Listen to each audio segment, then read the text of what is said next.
Hello and welcome. This is rooflemonger, my friends.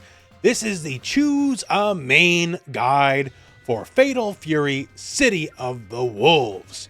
It's been a long time since the last Fatal Fury. The last Fatal Fury game was in 1999. So now Fatal Fury is back, and of course we got a lovely cast of characters and a whole bunch of people that play and fight in a whole bunch of different ways. And in this video, we're going to be going and covering every single character just to give you an idea of what the character is about and how they play, and just so you might find out who you might be interested in playing for yourself. So this video is assuredly going to be a longer video. So if you could spare a like, it helps out the video immensely. And there's going to be timestamps all over the video, so skip forward to whichever characters sound interesting to you. But that said, we're going to start with the man. No, we're going to start with the man who's coming home, and that is Terry Bogard. Hey, come on! You ready? Buster! We're not done yet. So, Terry Bogard, the legendary Hungry Wolf, and one of the main faces of all of fighting games, and he's finally back home. You've seen a lot of Terry over the years, for sure. But Fatal Fury, this is where he comes from. This is his home, and there hasn't been a Fatal Fury in like 26 some odd years. So for Terry, it's good to be back. He'll gallivant in other games, but he's back home for now. And he's a really solid character to pick if you're just starting out. Why? Because he's an all-rounder, and you know, the game's not hurting for all-rounders, but he's just very proficient in everything kind of the game asks out of you, right? He can't do everything, but he's pretty good at just about everything he can do. And on top of that, everything he does is also fairly easy. Just things like if you're starting out, he has a very good hit confirm combo, right? Forward, heavy punch, heavy punch. 2 hits, very easy to see if it connects. And if you see it connect, cool, I can go into a special move, the infamous burn knuckle. We'll talk about that in a second, right? And then it's also really good with feints, because feints are a big part of the game. And this move is prime for feints because it can link into another heavy attack, and that heavy attack is also special cancelable. So it really works together, right? This is not complex. Some characters have fairly complex combos. Terry really doesn't. And just about everything leads to everything in ways that are not too difficult. This combo flow is very easy to understand. So if you're looking for someone who's less complex than some of the other characters, and the fact that he's literally Terry Bogard, he's a good guy to pick. So what are we getting in our package? He's got Power Wave. This is the classic low angle SNK style fireball. There is more traditional style fireballs as well, for sure. But the reason why it's this way is because this game has multiple jumps. Because there's regular jumps, there's full jumps, and there's hops.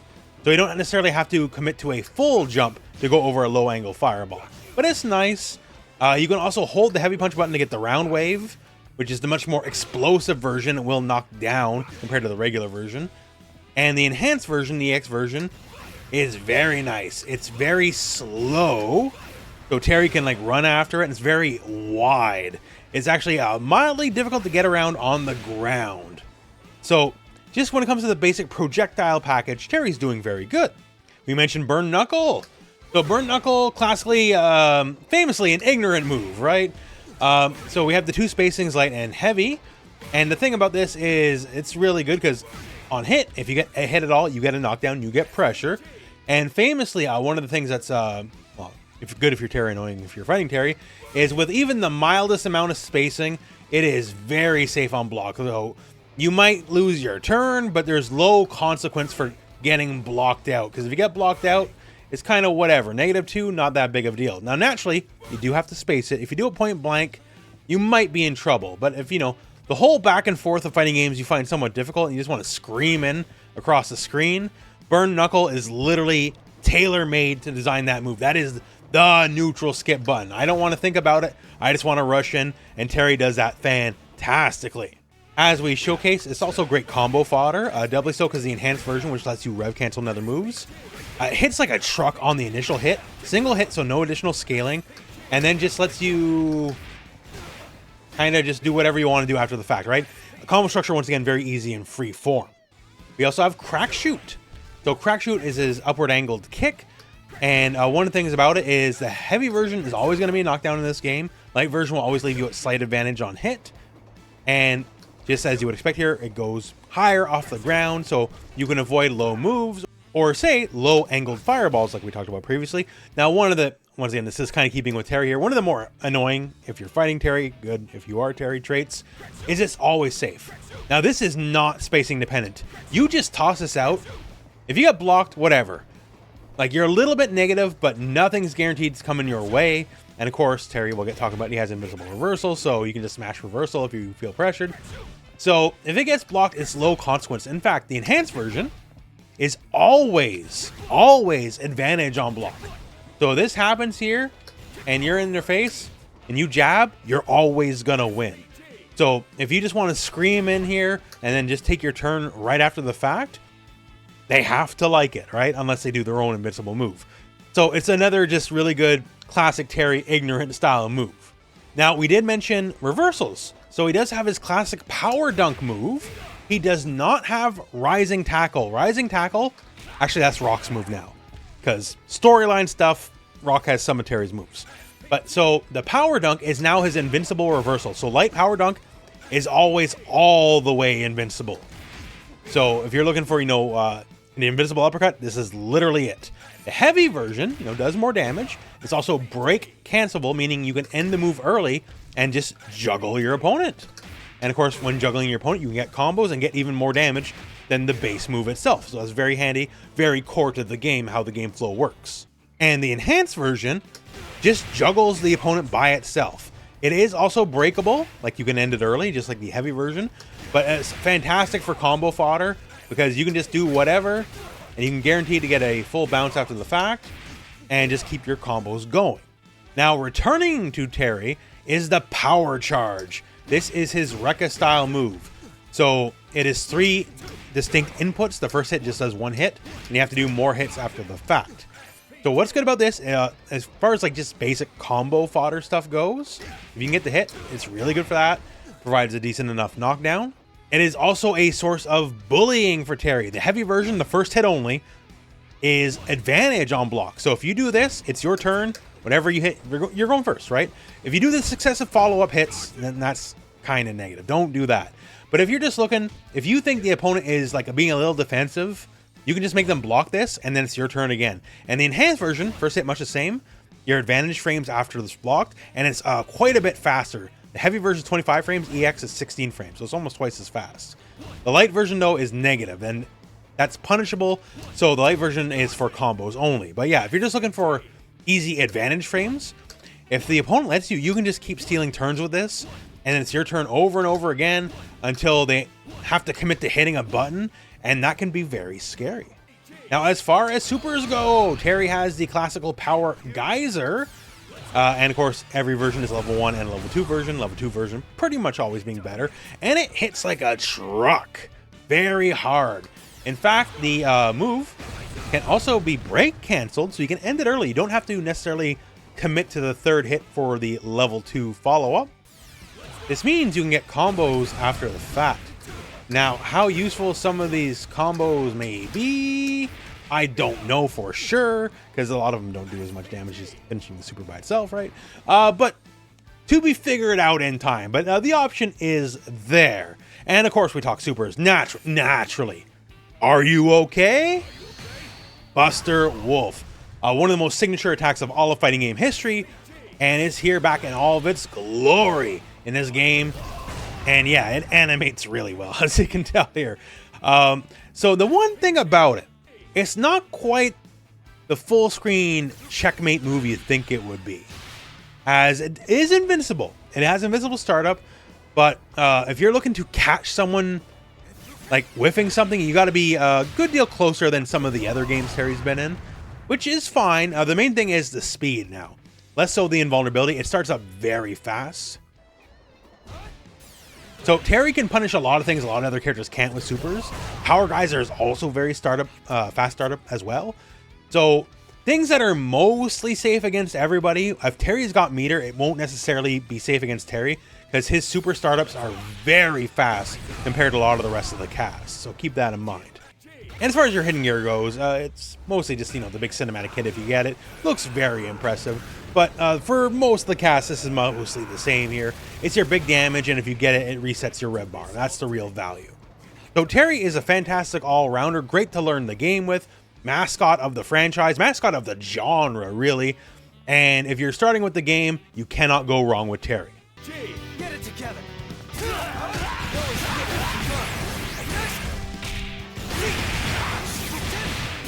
over. This is me. Full throttle. Now we go to Rock Howard.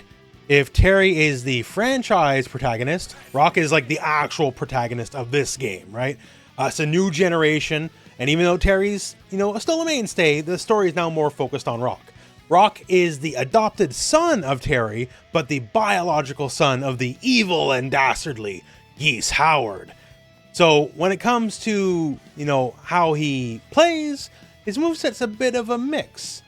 Like, he has some things that are evocative of Terry, like, his elbow is a bit like Burn Knuckle, but then he also literally has Raging Storm like Geese Howard, right? So he's a bit of a cross between both worlds. And it works to his benefit greatly. He's an all-rounder, just like Terry, but Rock can do literally everything the game asks from you. Terry, he does a lot of what the game asks from you. There's nothing Rock can't do. He's got, like, the most complete moveset of the game. Now, that said, a lot of his moves aren't necessarily best in class. Like, you might find similar moves that might be a little bit better, but the fact is he can do actually everything. So let's talk about it. So he's got perfectly serviceable normals, stuff like stand heavy kick, very long range for what it is. Like, it's really good. He has a far stand heavy punch. That's not the longest range, but his is special cancelable. Not many characters have far heavies that are special cancelable. Normally it's only the close heavies, because this game does differentiate between close and far normals, because it is an SNK style game. So the normals are pretty good, right? Let's look at the projectiles. So he has the Reppuken, and that's his father, his biological father's move, Geese Howard's. So the Reppuken is just like Terry, it's in a move that goes across the ground. You might notice all of his moves have a bit of a purple flare to them, right? That's part of the bloodline on his mother's side. That's a whole other thing. Anyways, so it's a perfectly serviceable projectile, right? Against more dedicated zoners, you're not going to win a fireball war necessarily, but this is where some of the fun comes into play. So that's light Reppuken. Heavy Reppuken is double Reppuken. Gotta say it like Geese. So double Reppuken, you may notice here that it kind of stands in place for a moment before it shoots out. So the base projectile just does more damage. If you happen to be close to the enemy, it does do multiple hits. That's nice. And here's what helps him win Fireball Wars. Because that first hit just destroys projectiles. It's effectively like a shield versus projectiles. And then you can destroy a projectile and then send your own out. So while the projectiles come in your way, you are protected against them, defeat them, and then send your own, right? So he can actually hang with a lot of projectile users. If it's actually sent out, then as you can see right there, it will lose to a more like standard fireball once it's already out. But once it's, for lack of a better term, once it's cooking, it'll beat whatever's coming its way and then send it out anyway. So that helps him out a lot. Also, the enhanced version launches the opponent upwards, right? So when it comes to like base combo structure stuff, if the opponent is high up, you can like just get like good strong juggles off of it. So that helps out. Now, keeping with fireballs, once again, no fireballs best in class, but he has Shippuken, another Geese Howard move. And this is literally an air fireball. And depending on the button you press is the angle it comes out at. You can have a more shallow angle or a more steep angle, right? And this can be annoying. Now, the projectile itself is not terribly damaging either, right? It'll take a lot of these to win a match. But boy, howdy, you can shut down a lot of lanes of traversal. Because the angle is so annoying that people just got to deal. If you do the enhanced version, it shoots 2, by the way. And you can shoot these very low to the ground to have very aggressive angles. And specifically on the enhanced one, if you are jumping backwards, you can still do the enhanced one. And the move already moves you backwards. So if you're up against a character that has like limited or no projectiles and you want to run away, like this is a very valid tactic, because then once again, your projectiles maybe aren't the best, but combine the air fireballs with the ground fireballs, and then you're really cooking with gas here. He does have an invincible reversal. That is the Rising Tackle, formerly Terry's move, now this Rock's move. He's got his own flair for it, the heavy version. You can break it early to juggle the opponent, and the enhanced version here is handy because rev cancels, they happen in weird ways, right? Because it can rev cancel into the air fireballs. And even if you think you're too far away, well, don't worry, we're going to talk about it, but some of his supers got some real range, right? So you can follow up even regardless. We have Hard Edge, that's his equivalent to Burn Knuckle from Terry. So it does knock the opponent down, that's the light version. The heavy version has a secondary hit. And the thing is, it can be used like Terry's a little bit on the spacing, but you got to space it a lot better. With Terry, Frank, you can be sloppy, right? On the spacing. With Rock, if you're sloppy on the spacing, it's just not going to work out the same way. And it's really only for the light. The second one will always commit to the second hit, and the second hit is always going to be punishable and blocked. So we can only really space it with the light one, and you got to be careful. So you don't really necessarily have the breadth or the range of how Terry does it. But once again, Rock has a much wider moveset than Terry. Now, one fun thing is you can do the move before it even gets off the ground. You can cancel it as a break. So you can fake it and like go for a throw or something like that if you want that kind of option. Now, also like Geese Howard, Rock has counter attacks. So if you know what's coming, you can stop it dead. So we have high counter, which gets mids and highs, so like jump attacks, and low counter, which funnily enough gets lows. Now, we also have an enhanced counter. And the enhanced counter, not too much by itself, but you notice causes a little bit of a bounce.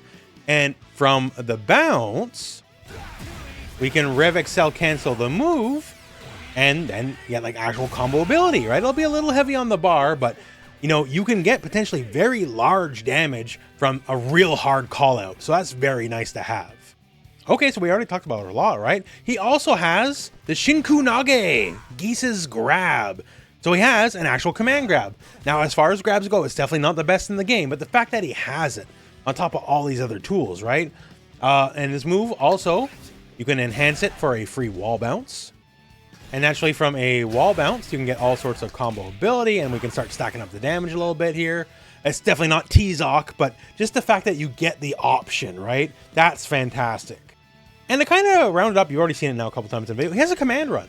Like, he has a base run, but the command run, you can do all sorts of different moves. Like Geese's classic slice, and yes, this will cross up as well. That's really annoying. He has his own version of power dunk here, where you can slam into the enemy. He gets a low option, and he can also switch sides. And if you do a follow-up button from side switch, you get the command grab. So there's just a lot of tricky stuff going on really quick all at once here.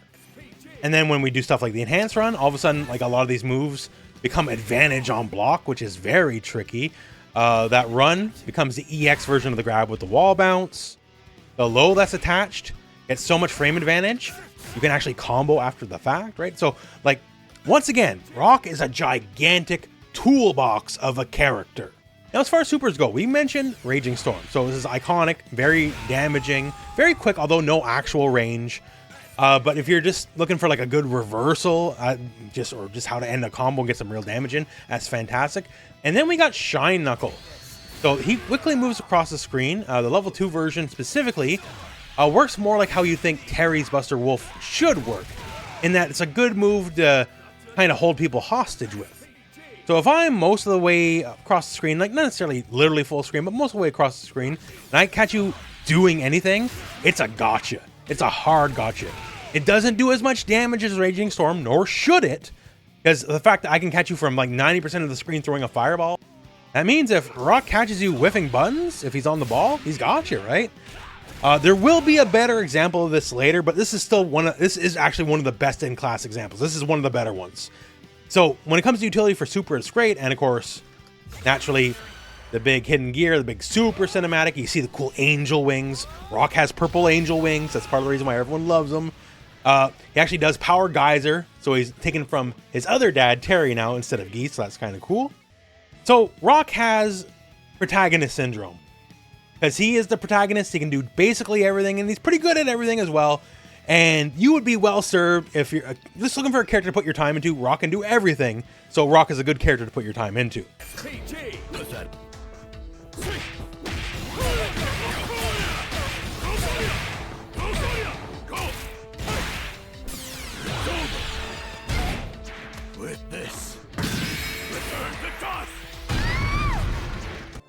Now Gato. Gato returns to Fatal Fury with a lot of his classic stuff from Mark of the Wolves Attack and a few new tricks.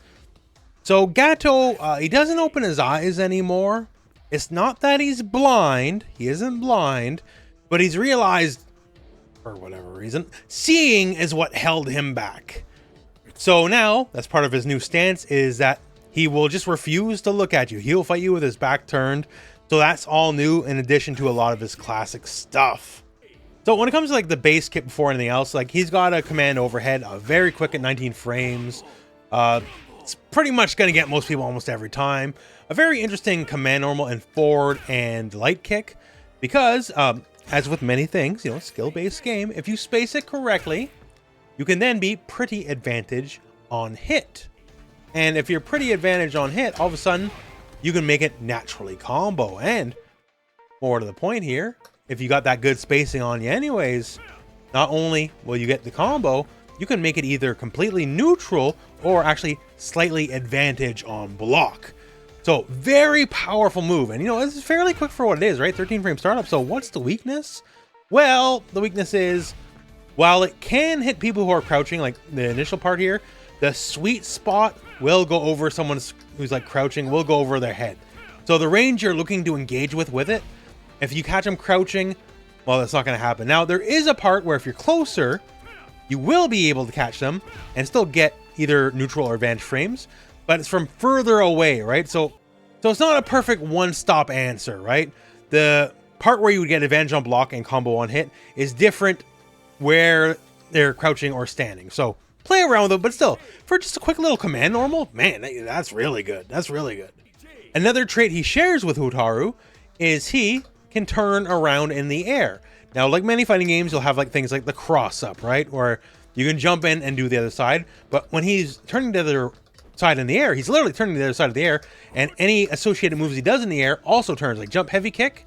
You turn around in the air and do jump heavy kick as effectively a cross up.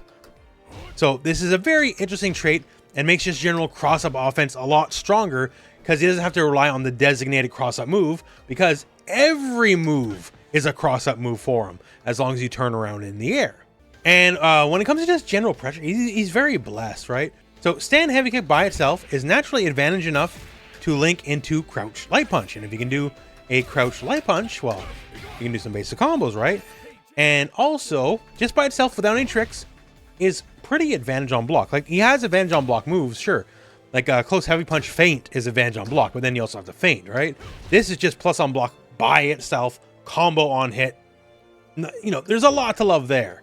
And especially when it comes to feint stuff, he's got very powerful feint offense. So once again, advantage on block, easy combo ability on hit. His meterless damage, thanks to back turn stance, is actually quite high.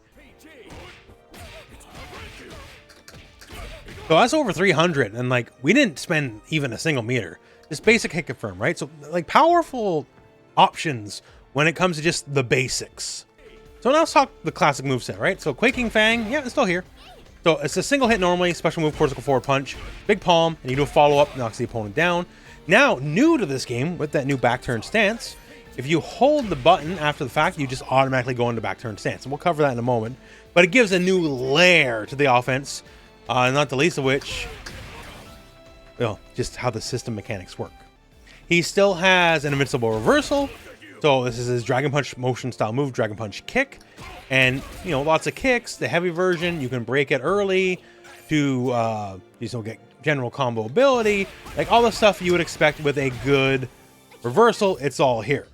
Now, one of the highlights of Gato has always been Wild Fang. So, of course, go back and kick. And what happens first, he takes a stomp and then he does a jump. So the stomp has to happen. So this will always go off and then he'll jump. He can't just jump first. And then from the jump, he has quite a few options. If we do light punch, he'll kind of detonate the ground. This isn't a fireball necessarily. There's no travel time. Just the part where the ground is becomes a hitbox. So if they're in the air and try to jump it or whatever, they won't get hit because there's no travel. It just makes the ground explode immediately. Once again, because it's the ground only, if they happen to be airborne, it won't connect. When you do this stomp and then jump, if you do heavy punch, it's a straight up dive kick. and useful in all the ways a dive kick is useful. It's good for general pressure and annoyance. Now, light kick is an upwards kick, and this is really good for just his combo structure. Like if you do the enhanced version, you can just get easy juggles. So if we're just looking at basic combo stuff, like it's just a decent extender just to go forward and do what you need to do, right? So it's good on that. And now the heavy kick is a slide. So this is a low. You will return to the ground and then go for a low. Now, of course, now you have the threat of the dive kick. You got the threat of the semi-projectile. If you're air to air, that'll snipe you out of the air. Like, so there's a lot of options. Like, be scared. Like, should I press a button? And of course, you can just land and then throw you too, right? That's an option on the table. So it's good for combo ability. It's good for pressure. It's good for just kind of everything. It's definitely one of the signatures of the character. And then we enter back turn stance. So this is incredibly simplistic, but it's the strong kind of simplistic. So when we're in stance, light punch, exit stance. Okay, sure. When we're in stance, light kick, he counters, and it's a good counter. It gets mids. It gets lows. It gets highs. It gets everything. So it's a one-stop shop counter. So once again, simplistic stance, but like very powerful options. Heavy kick is a command grab, like an actual command grab. Gato's not a command grab character normally, but they gave him a command grab. Why not? Now, it doesn't do a lot of damage, nor should it, considering all the options it already has, right? But it's just another way to open people up, especially because it gives you the option to do like very easy tick throw setups. Keep in mind, once again, this is back turn's a special move, right? So special moves are special cancelable. And so like basic tap, and if you're asleep at wheel for 1 second, get grabbed immediately.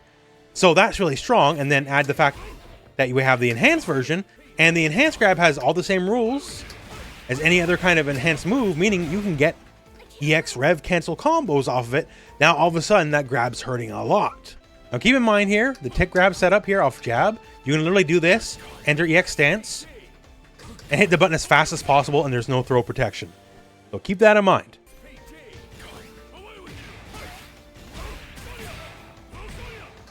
If you eat this off a basic jab, tick grab, you're not going to feel too smart or too happy about it, right? Like that's Tizoc damage. Obviously, you're burning more resources than Tizoc has to, but he's only the grappler. Gato has a million other things working for him. So the threat of just literally block anything, scare, grab, gotcha, that's maybe more than Gato needs, right? And of course, the parry, same deal, EX parry, also rev cancelable, so that's really good. And I haven't even talked about the best move yet. So heavy punch is one of the most ignorant moves in the game. So by itself, it is just neutral on block. And if you were to cancel it and go back to your regular stance, because you can cancel it, you're -2, sure. That's on block, by the way, right? So if this connects, you're -2, but if you cancel it, now you're +6. Stand jab is 6 frames. So by the deductive properties of my basic math, hey, easy combos. And once again, this leads to high meterless damage. That's great. And we talked about how good EX back turn stance is, right? This is a straight up launcher. If you enhance it, a straight up launcher. So you don't need no rev cancels to do whatever you're going to do, right? You can just kind of do whatever. And also, plus on block. So yeah, like this new stance gives him a lot of options to work with. So Gato is, you know, edgelord kung fu character that was already popular enough. People loved him just for that. And now he's too cool to open his eyes. Now he's got a whole new stance full of a bunch of powerful gimmicks and tricks. He's doing well for himself. I speak about why people like him, right? Because he's a savage. Like, you know, his supers, they'll just snap your neck. Like, that's not nice. He's not a nice man. When it comes to like his quicker super, right? His invincible reversal supers. He's like summoning the golden dragon while doing sick martial arts kicks. And much the same here, his hidden gear. So, you know, a bunch of like, you know, traditional martial arts strikes. And he'll open his eyes just for like the briefest like blink, and that's it. And he'll just kind of be all cold watching you fall down like a sack of crap, right? So Gato, cool dude. And he's got a lot to offer in this version of the game. SPG. All right.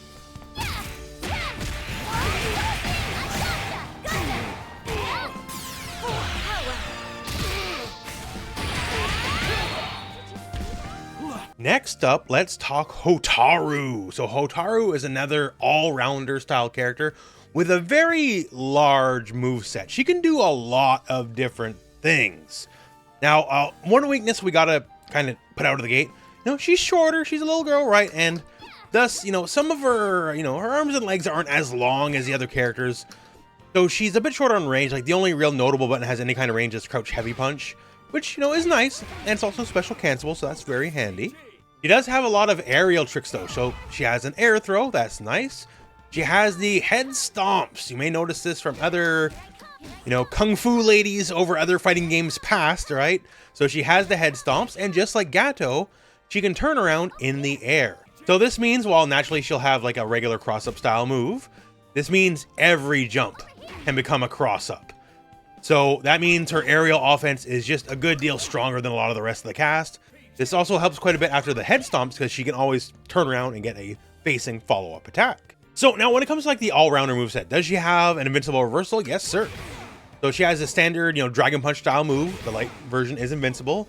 For the rest of the cast, like if they have that kind of move, the light version is always the invincible one, the full invincible one. Other ones have partial invincibility. The heavy one is the one you can break early, so you can get juggle potential, and it's much the same here for the enhanced version. And just in case you don't know the combo rulings of the game, for juggles, heavy and EX versions of a breakable move count separately. So you can do one, then do the other, and then do it again, but as the regular move, right? So that's handy to have, and she's got some really good breaks and other moves as well. All-rounder part 2, she has a traditional fireball. Now, one thing that really is in her benefit is the light version of her fireball is very slow. Like, she can very easily run after the fact, and to that point, she can easily, like, just hit you after the fact. So the pressure from something like this is very, very real. If you know your fighting games, a slow fireball is always a very nice trait to have, because you can follow up and make people react to it in a lot of ways. And once again here, if they jump, you have an uppercut style move, you have an air throw. If they try to avoid it in some way, you got a lot of ways to prepare to stop them dead in their tracks. And enhanced version, also nice, multi-hit, knocks down. So good fireball offense. I already showcased it, but just good close normals as well. She has a 6-frame close heavy punch, which is fantastic. Which also, if you do close heavy kick and feint, it will naturally link. And this also has a target combo attached to it. That means you can get that combo structure we showed very easily, right? So one of those moves is your quarter back series and punch, and this is your flippy hands here. And the thing about this is nice, it's good combo fodder, knocks down. A lot of times to confirm the hits, right? Especially if you do the EX version, the rev cancel only comes at the end. So you have a lot of times like just rest your brain, if you will. Also, the heavy and EX versions are breakable, so you can end them early. So this makes the heavy version safe on block. So if you accidentally go into it from a block string, well, like you're negative, but it's not the end of the world. And the enhanced version, if you break it, is advantage on block. It is your turn. You hit buttons, you're gonna go first. And that's very powerful. And you've also seen this here. So this is another move that can launch the enemy, and you can get various combos and like all that kind of stuff from there. That's fantastic. But it's got a few other fun traits. So just like the other move we just talked about, the heavy version and the enhanced version are both advantage on block. So she actually has a good amount of plus frames, which, from a little more dainty character, maybe you wouldn't expect, but she definitely has that, right? So she can bully a bit. And that's not even the fun part. The move also reflects projectiles. So we talked about how awesome it is, that she has the slower fireball. So her fireball game's already quite proficient. And if you try to play against her, like she can send your own stuff back at you, right? So she can send something back at you and send her own slow fireball and then like run it. Like she's very proficient at zoning, counter zoning. So her screen control, like maybe she doesn't have the longest normals in the world, especially, compared to some characters like Mai, who that's going to be a selling point is the range of the normals. But she has good control of the screen. Keeping with the bag of tricks, we have a dive kick. So this is not a fixed dive kick. It's a hit grab dive kick, if you will. So if it connects, it'll go into like a canned animation. The enhanced version, since it is cancelable into a rev blow as well, you can get a little bit of tasty extra damage at the end of it here. That's a good little chunk off it.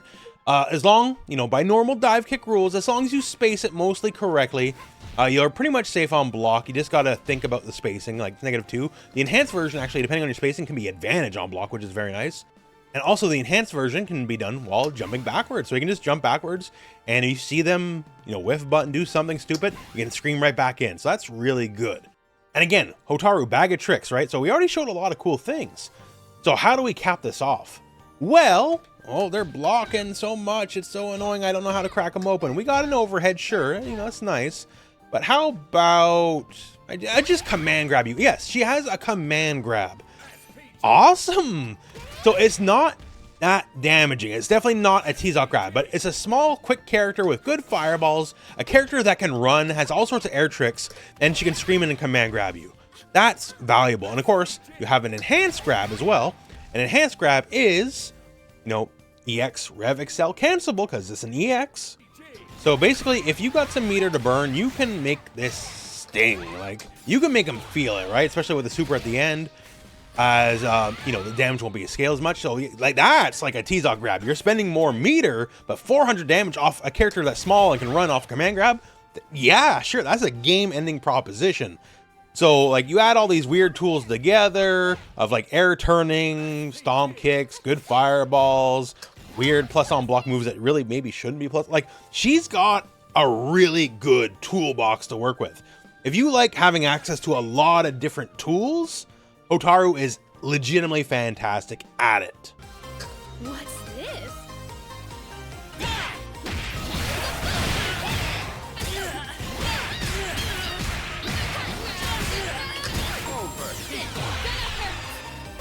If you're not unbreakable, you must have a weak point. Our next character is Preecha.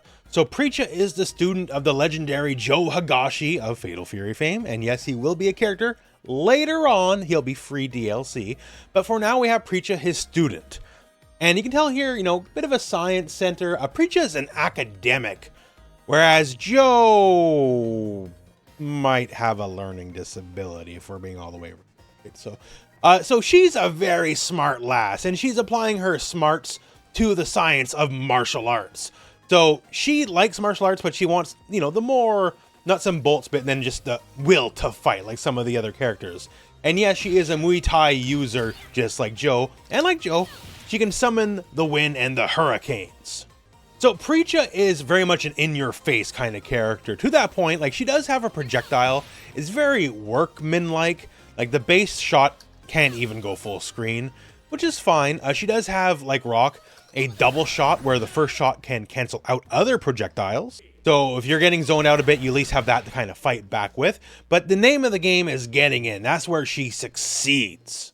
And she has a variety of like serviceable normals, nothing like best in class. Stand heavy kick's nice. And she has a light kick, heavy kick target combo, which is just a really solid and reliable poke if you got nothing else to work with when you're in neutral. But the thing is, you know, she doesn't always have to play neutral as much because of how her moves work. Before we get into that though, she is another character with a traditional reversal, which is very handy. You always want to have it because the characters that don't, they're missing it. So the light's true invincible, the heavy does more damage, also has a follow-up hit that knocks down. And of course you can break cancel as well, and much the same here for the enhanced version. So it's very workable in that way, but when we talk about getting in, like, she can like fight back from a range to a degree, but what if we just don't even worry about that, we just scream our way in? That's where she really excels at. So this is the hyperbolic kick, quartz go back and kick, right? And she'll just leap over the ground, and she can indeed actually go over some lower angle fireballs while doing this. And she'll just kind of scream in. That's the light version. The heavy version is a cross up. So she'll come in and you actually do have to block the other way, at the very least rev guard the other way. So you gotta just think about that. And of course we have an enhanced version as well, and that's more advantage. And the thing about this is good. Like if it hits, like you're very slightly advantage on hit. The cross up, well, if you got the cross up, that's a reward in and of itself. That's fine, right? But if it happens to hit is like say any kind of counter hit, which you know it often can, because you know people hit buttons. And then all of a sudden, oh, +6. You know what's +6? Your jab. That's actually faster. It's a 5-frame jab with a good range, so it's actually pretty good. But yeah, so if you manage to hit someone just doing anything other than blocking, right? You can do this, screaming, oh, you hit a button, I'm plus, we're going to link a combo. And after that, well, things are going downhill for the enemy real fast, like lightning quick, right? Like, they're not gonna feel too good about it, is what I'm saying. That's a huge reward for a very low risk move, because the move, if it is blocked, and of course, you know, things will be blocked, what's the penalty? -2 with pushback. Like, for a lot of characters, that's out of jab distance too, depending on how and like where you hit with it, right? Who cares? The cross-up version as well, also -2, not a big deal. The enhanced version, oh, it's plus on block, it's your turn, and you are closer now, so you can enforce that jab, right? So, if neutral's not your favorite thing in the world, right? If you just want to kind of like scream and get in, like, Preecha is actually quite exceptional at it. You know, don't get too obvious with it, because anything that's obvious will get read, and you know, there's always counterplay to everything. Like, even the universal dodge attack can stuff it if he gets the read right.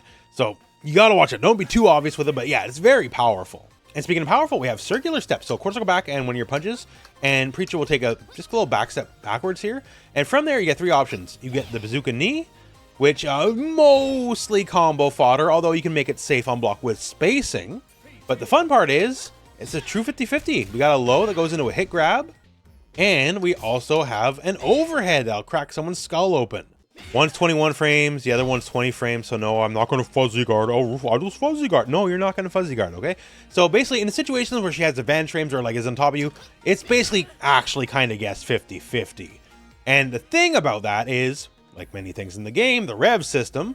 So if you enhance it, obviously, no, it does a little bit more damage. But if it's enhanced, I can rev, excel, cancel the move, and then you're going for the ride, right? So then the damage off a quick little overhead gets a lot more intense, as you can see. So quick overhead, quick low, it's something you gotta, like, very least give some mind to what's going on, right? Because, like, these can sting. Also, what helps is if you guess wrong as the player and they block, oh, safe on block. EX version, even more safe. Standing, oh, safe on block. EX version, plus on block. I actually didn't know that. I just found it out right now. So, wow. Like, so it's low risk, low consequence with potentially large reward. Now, you've already seen it several times, but she also has a Rekka series, critical forward and punch.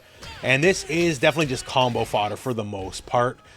Just really good for just extensions, combos, good screen carry considering she keeps moving forward. The enhanced version is fantastic because that gives you a lot of mental time to just rest and get ready for your next move, and then go for like a rev, excel, cancel into whatever else you're going to go for.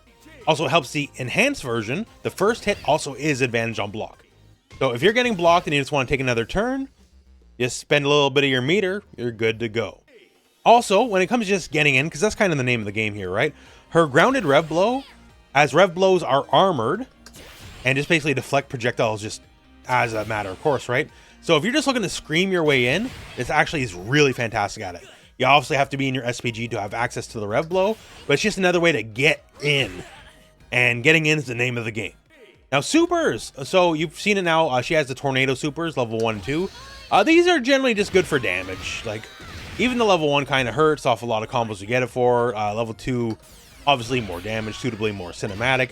And these are evoking the tornadoes of Joe Higashi as well. And the real star, which has been buffed, nerfed, and like, at least now on the launch build, it's back to its glory. This is the ultimate full screen check. So is Preecha not amazing from full screen? No. But if she has 2 bars, you have to respect her like crazy.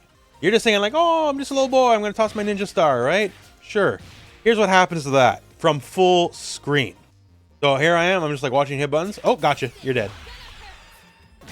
Full screen, invincible all the way. Huge speed. Like, it is the ultimate check in the game. Like, as far as the balance is here on the launch version of the game, this could change in the future if you're watching this from a year from now. I don't know. But right now, it's basically, if she has 2 bars, she can hold you hostage. We talked about Rock. Rock is similar. This is better than Rock. She can do it from further away, and it's much more invincible.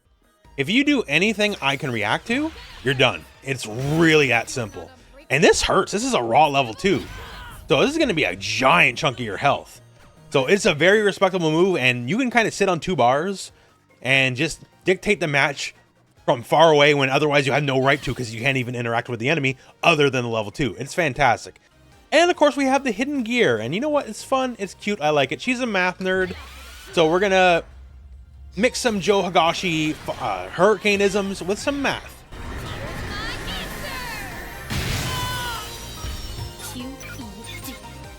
So there you go, QED, problem solved. So yeah, that's Preecha. So a fun character, one of the newcomers to the franchise, and I think very well done. She's fun. She's just fun. She's peppy. She's cool. Preecha, I like her. PG, stop fooling around.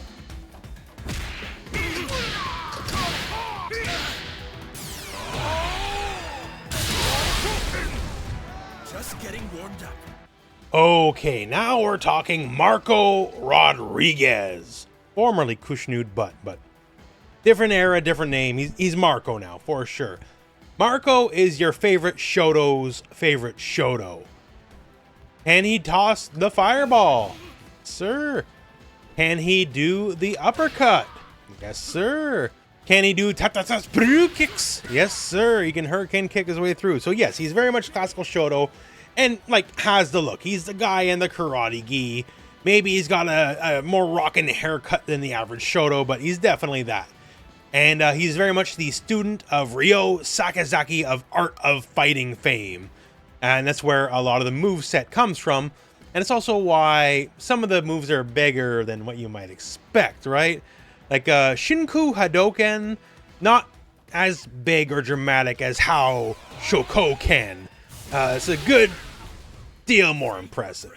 So on the surface, Marco kind of is as you see, you know, like he's got a suite of proficient normals. Like he's got a really good quick overhead that'll crack you open.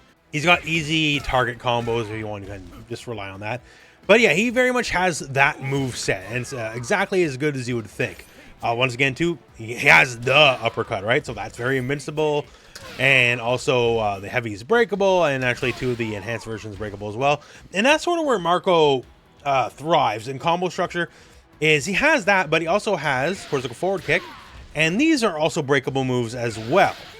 The heavy version specifically is breakable, so he lands quicker, and you can work this with the uppercut, and you can just kind of work in tandem. So it's very easy just to get juggles anywhere on the screen. If I can lay any fault at his feet, is his mid-screen combos are less impressive than the nonsense he can get up to in the corner, because he also has his SPG, the Rev Blow, which everyone does, you know, your armored attack. His is slower, and it doesn't go far at all, as you can see, right? But specifically, it does launch you higher. So if you can catch someone in a position where you get it like in the corner and they're not flung out, you can get some combos. Like here's an example.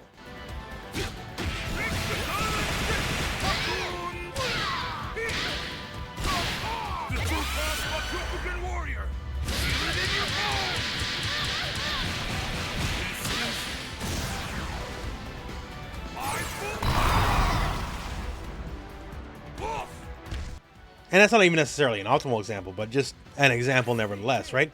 So he's just big on juggle combos. And once again, due to the nature of his moveset, this stuff is really easy because he can juggle you, because break, break, break. So the systems for the game as it works for him just are very advantageous to longer juggle combos. Now, besides the usual stuff, he also is a negative edge character, meaning you hold a button and then you let go and he'll do an attack. So he has a punch version, which is more short range, as you can see, very short range, in fact, and a quick blow. And we have the kick version, and this is more where the moneymaker is, because it gives him ability to kind of get some range. Like, yes, he has a good proper projectile, but sometimes that's not what the doctor ordered. So if you just want to fling your way in, this is it. And both have an enhanced version, and these are much more damaging, as you would expect. And also, they are, you know, EX moves, so they are subject to EX rules, so you can do things like Rev Blow cancel, or cancel into EX juggles, like whatever you want to do. So they're fantastic that way.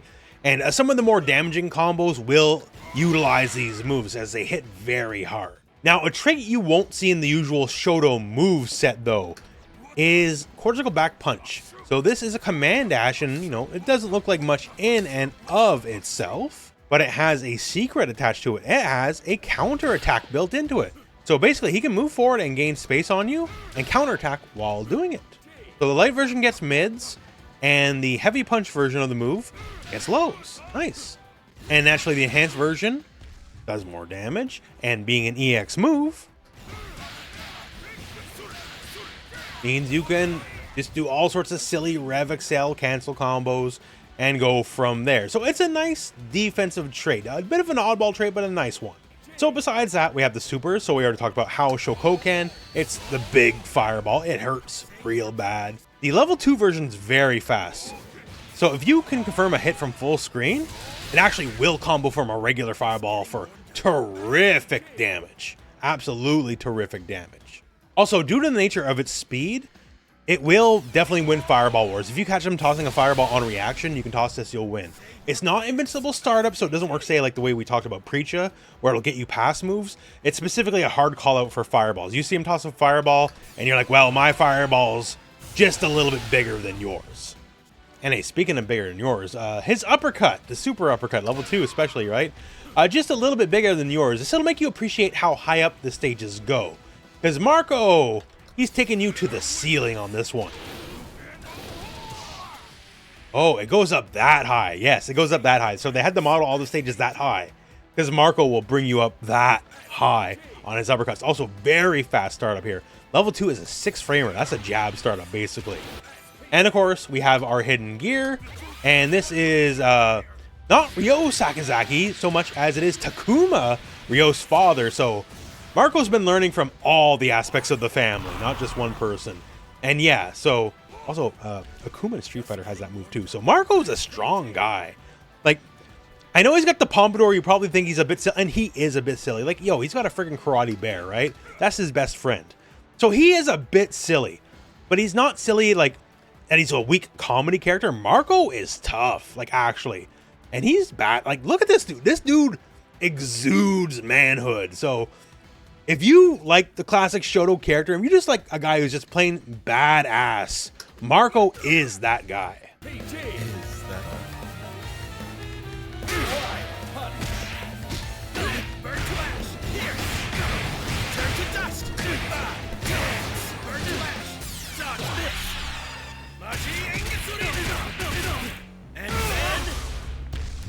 Not quite. Coming to Vox Reaper. So Vox is one of our baddies of the game. Another character that's a new generation character that's a disciple of an old character. He was the disciple of Grant, who was the sub-boss of the previous game, Fatal Fury Mark of the Wolves. And he specifically directly works for Kain here. So Vox is what we would call a brawler. So straightforward, powerful offense, fairly easy to generate advantage frames, fairly easily accessible big damage. Everyone can do big damage in the game, but for him, it's just a little bit easier because all he has to do is just do this, and then like the rest kind of autopilots itself. Like, his damage is very easily accessible. And also, he's one of the characters with a command grab, but his is more damaging. Like, his has a bit more consequence than some of the other ones we talked about. It's almost 200 damage by itself. It's also a hard knockdown, and he gets very easy pressure after the fact. He can just kind of dash up and be on top of you, and you kind of gotta deal with it. And of course, when you have stuff like enhanced command grabs, one of the selling points is you fairly easily get to like dump meter after the fact, and then you get more substantial damage as well. Costs resources, but hey, that's the way the cookie crumbles, and you can get up to 400 plus damage depending on the meter you burn. So here's the thing about Vox. When it comes to full screen presence, he doesn't got it. Like, he literally cannot interact with you. This is his longest range move. And it's his quarter go back light punch specifically. And it's a grand move. Like, it's a good neutral move. It covers a good amount of the screen. It's good as a poke, but he's got no way to interact with you further out than here. If he's this far away, he can't do anything other than trudge his way in. That's fine. Like, he's good at that. Now, I mentioned that's quarter go back light. Quarter go back heavy punch is the launcher. And from here, like, you can do whatever, right? Like, it's a proper launcher. It's not a break like many other moves we talked about. So that's the launcher. It's the heavy, and the light version is the one here with the big energy wave. It's a good long range attack. Also, the frame data, it's perfectly safe on block at the range it's at, right? But if you manage to do it up close, it actually changes the frame data to make it like extra safe. So that's nice. The launcher though, don't do that one up close. Like, hit confirm that one. But then also Cortical Forward series. So Cortical Forward, you just saw this move. That's Cortical Forward Heavy Punch. It's advantage on block by itself. So if they block it, you're just like plus in their face, and you can just like walk forward command grab or make them, you know, try to do something. You hit a button. Like, it has that usual structure to it. And the light version is a shoulder charge. And this is another move where very easy to space. You can make safe on block. If it does connect, it's just an easy knockdown, and you can pressure after the fact. Also, going back to the heavy with that big plus on block move, you can break it early, so you can just do it, and if they anticipate it and just waiting on the block, you just fake them out and do the grab. So, like, it has that kind of mind games to it. And more break stuff. So, the enhanced version of that specific move is this double hitting move we saw here. So, you can break that early, and it'll only be -2. And the enhanced version of this guy here and the launcher, it's a combination of both, and if you break that move early, then that move's plus on block. So he's got multiple viable routes of plus, and the fact that he can just be plus on block from a move that hits from so far away is definitely a trait that's not common in this game. He also has just good feint offense. So like for combo ability, like close heavy kick, you feint, you're +6. You can go into close light kick, that's +7. That links into the crouching heavy punch, that's a heavy, and then you start putting it all together. And then this is what I'm talking about, like with the fairly easy offense, right? Like it all just sort of works. And if it were to whatever reason be blocked, then that in feint, that's +3, right? So it's still your turn. Also nice, he has a pretty good range stand heavy punch. This is also feint okay. And this move here, if you happen to hit his counter hit or better, you will get stuff from it. Because then at that point, if you see that glass break, or if you see wild punish, like if you see anything, especially wild punish, because then you're going to get like turbo plus frames. But if you see anything other than the base hit, you're going to see +8. And at minimum, you're always going to get stand light kick into shoulder charge, right? So it just gives like neutral a lot more sting. Because a lot of characters, if they have a special cancelable far normal, they have to commit without seeing. Like they just have to go for it. Him, you can just do it and then see. Like, oh, I saw the flash. Cool, I do my follow-up. Easy 200 damage. Or perhaps if you're being a little bit more adventurous and you want to burn some bar, you can get a lot more than 200, right? So it makes his just general... Wow, I'm actually surprised. I didn't know it was going to do that much. So it makes his general poke game just a bit more rewarding. Because if he catches you like off a base poke, he can get more than the average character. And of course, then we have stand heavy kick. This is another large range move. This is not feint cancelable. This is a wild punish move though. This is another deal where, like, if I catch you here +21, if I see this connect as a punish, I can just walk forward, heavy punch, and then just do the same thing we saw. Like, the combo structure is the combo structure. It's not inventive necessarily, but it's damaging. That's what it needs to be. Now, Vox, unlike the other Brawler character we're going to talk about later, he does have an uppercut, like a proper uppercut. Invincible, light version, and, you know, regular, heavy version, breakable, and it's good for his combo structure as well. But here's the thing, at the end of it, it has a follow-up, it has a dive kick, and he has a dive kick, like actually. The angle's a bit different because he'll float up first before going down, so he can't abuse it as much as some other characters. The enhanced version just straight up knocks the opponent down. One of those things though, as long as you space it, and like if you get a counter hit, usually good enough to get a quick little combo, and as long as you space it, it'll also be safe on block. It really depends. So like that was a little high, so you want to aim a little closer to their feet, and then that's only -1, right? So dive kick 101 applies there. So basically, he's just a big bully character, and you know he's physically imposing. He's a bit wider than some of the other characters, so fair enough. And Grant, his master, was like 8 feet tall, 500 pounds. So you know he's learning from the best. And just quick up to end up with the supers. So it's critical forward punch super. It's cool looking. He does like the cool guy thing where he passes by you and all that. It is not, I repeat, not a gotcha move. It does have some brief invincibility, but like do not pretend you're going through any fireballs, because you ain't. It ain't that kind of move. It's basically to catch people from further away, because the other super, which does more damage, the kick super, this one is more short range. So if you got him right beside you, that's great. But otherwise, you know, if they're further away, then you go for the punch super. And his hidden gear, this is going full-on tribute show to Grant. He busts out Grant's broken mask, busts out his dark karate. He's a practitioner of dark karate. That's why it's purple. It's dark, right? You know what? And then it hits you with like a death laser, because why not? So Vox, I like him. Well.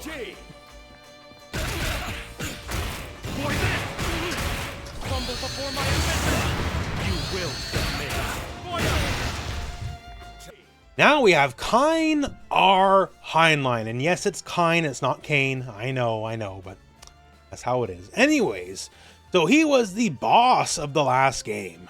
And now this time, motivation may be a little bit more mysterious, although This is his place. He's a rich dude. He's a crime boss. He dresses all well, right? We got the nice shot of the moon and the city in the background. But he's a villain more than just for being a crime boss that ruins people's lives, right? He's a villain because he's a zoner. And not only is he a zoner, he's the zoner in the game. And that's gonna make some people pretty salty. So this is the most important part of the character, so we'll just get right into it. So the fireball, it's annoying, it's good, because this is light fireball, this is heavy fireball. Oh, it's an anti-air, anti-jump angle fireball. So once you start getting annoyed at this stuff, and you finally jump, that might be coming your way.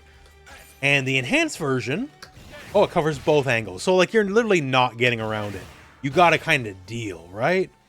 And the annoying thing is too, keep in mind, look at his positioning when he does it. He keeps moving backwards. So when you think you're gaining space, every time he tosses a fireball, he's moving further and further away from you, thus making every fireball that much stronger, which is annoying. And keep in mind when you get close, he actually has some pretty long range normals, like all things considered.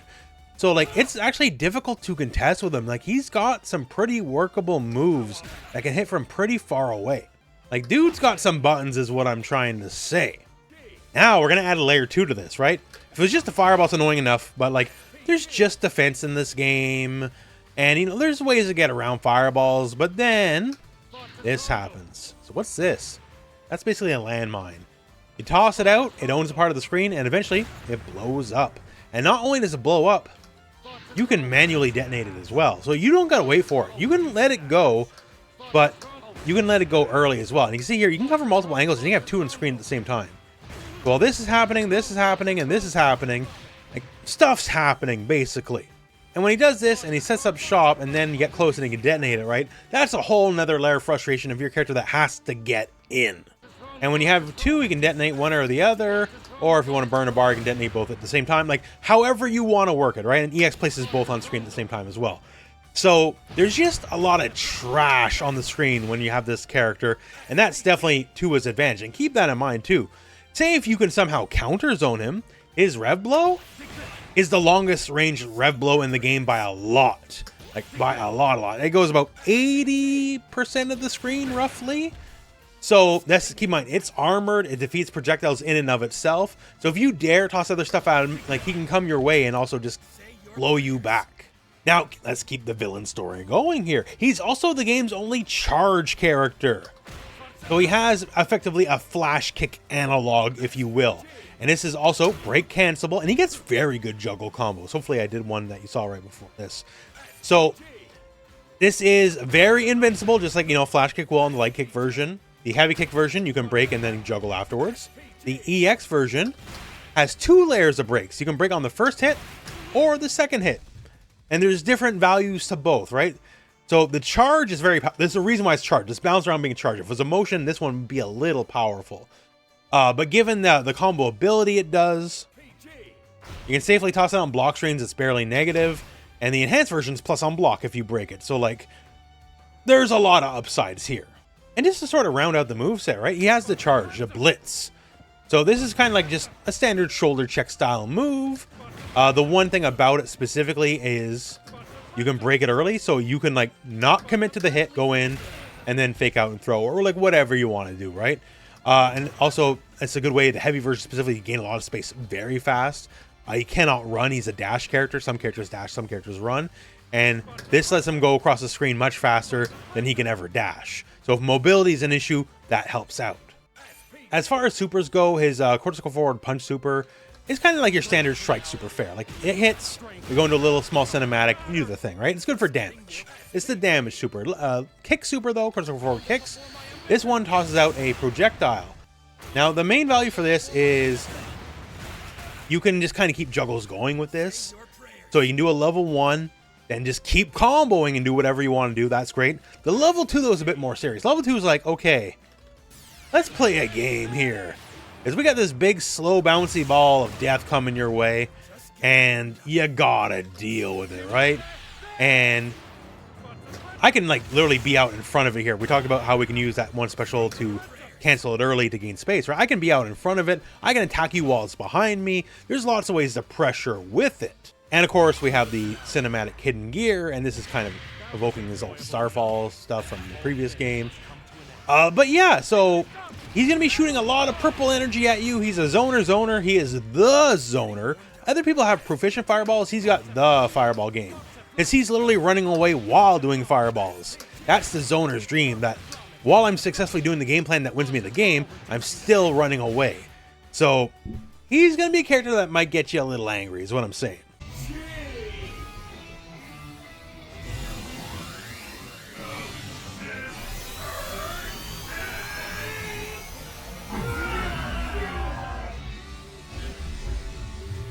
All right, so here is Tizoc, and potentially the easiest sell of all these. He's the dude that grabs you. He's got a 360. Okay. He's got a 720. Okay. Sold yet? That might just be it in and of itself. If you're in for this kind of character, this kind of style, like, this is all you need to know. He's the big guy that does the big grabs and does the big damage. And they all hurt. There's a good variety of them. They all hurt. And unlike some of the other characters we talked about grabs, like, you don't got to spend like 17 different layers of meters and doing extended combos after the X grab, whatever. You just do the grab. It hurts. Done.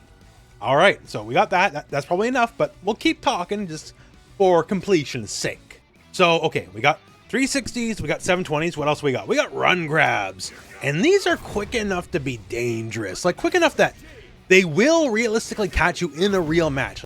Like, you're going to blink. Like, you might be outside of 360 range. You're not outside of run grab range. Like, you won't react in time. You might react in time sometimes, right? But it's fast enough to be dangerous. And that's, well, dangerous. And specifically, the enhanced version is a hit. It is not a grab. But also, however, as a hit, it does combo from lights.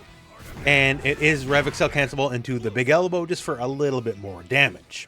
He's got air grabs, and if you saw some old footage of the betas, that trick doesn't work anymore. You can still do it, but it doesn't pick people off the ground anymore. He's got leaping grabs, where he will jump into the air and grab you, and if you're in the way when he lands, you're going for the ride. Also, fun fact, we talked to a lot of the characters so far of like, oh, do they have an invincible reversal? Tizoc does not got anything like that. He's got no uppercut. He's got no break cancel launcher like that. But that specific leaping throw happens to actually be invincible to air attacks. It's not regular invincible, but if you jump at him, he can do that, go through your jump attack, and then if you're still there when he comes back down, you're going for the ride. He also has wall throws. He's bouncing you off the ropes and giving you the big boot, brother. Also, if you choose to enhance it, it's not bad for, just a little bit of juggles and combo ability. Now, the thing about Tizoc being a big boy, he's got some big boy range. Like, his stand jab has more range than most people's heavies. So he can reach out and touch you. Other moves here, like crouch heavy. Once again, he doesn't have a traditional uppercut style move, but it's very serviceable as an anti-air. Stand heavy itself, the regular stand heavy, big chop, big range. He's got big boots, and the heavies on the ground specifically. If you hold back on the button, you will charge them. It'll do more damage. It'll have better frame data. So it's just ways to get just bigger hits in. So as you would expect of a slower character, because he's definitely slower, he's definitely wider, he suffers from big character syndrome. He also is a dash character versus a run character. However, unlike other dash characters, he cannot cancel his dash. If he dashes, he has to do the entire dash. He can't interrupt it with a move, he can't jump, he can't do anything, which is bad, but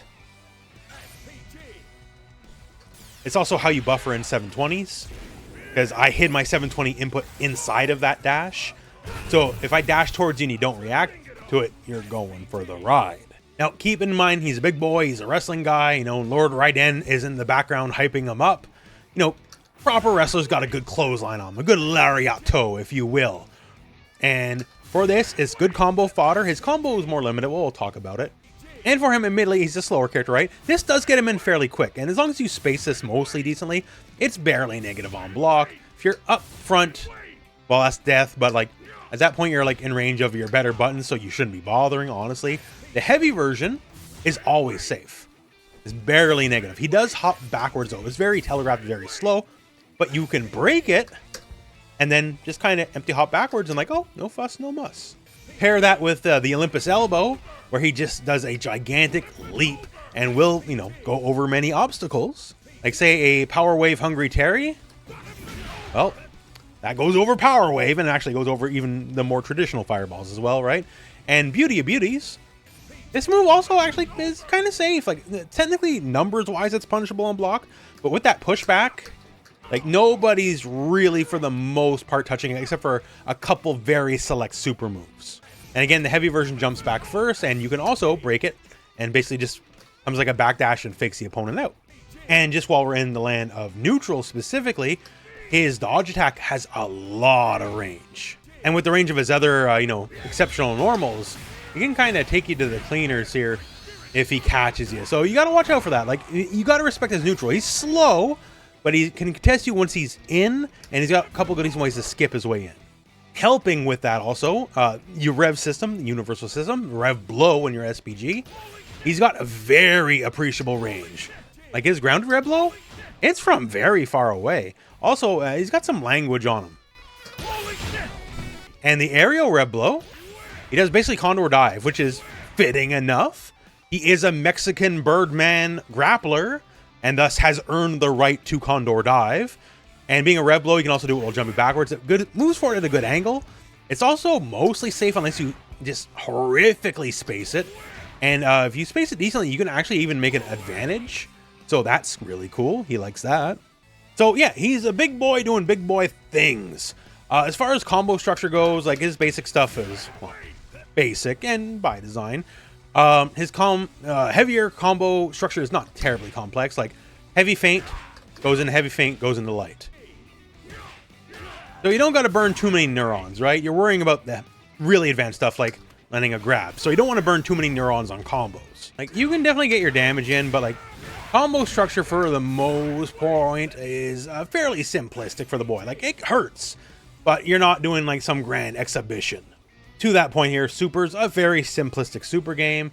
He has a strike super, that's clothesline. So if you got a big combo, this is how you're going to want to end it. To note though, specifically, watch out. The level 2 version, while it is much more damaging than level 1, will always switch sides with the opponent. So if you do it in the corner, you will end the combo in the corner. And as for the 720, it's a 720. It's very damaging. The one thing to note here, you can see here, that's the level 1 super. His enhanced grab, his rev meter grab, does more damage than his level 1, actually. And the level 2, it does more damage than the enhanced rev grab, but not much more. Here, 418, right? 418 versus, we get 25% of a rev meter up here, 341. So the primary grab, for the most part, should generally be your enhanced grab.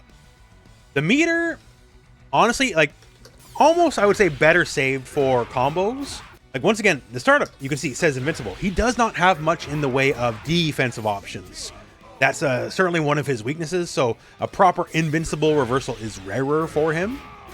And naturally, you know, the grabs are invincible as well, but they're very dependent on you being right beside the enemy. Sometimes it's not always a luxury you're afforded. And of course, there is the hidden gear. So this is a strike, it's not a throw, but it definitely has a very throw-like animation, as you can see, and the damage is suitably as impressive as the animation. So if you're looking for the best way to end a combo, that is it.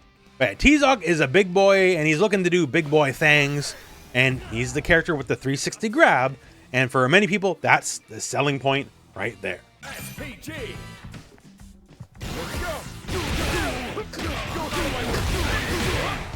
Watch and learn. You're gonna love this. He shoots.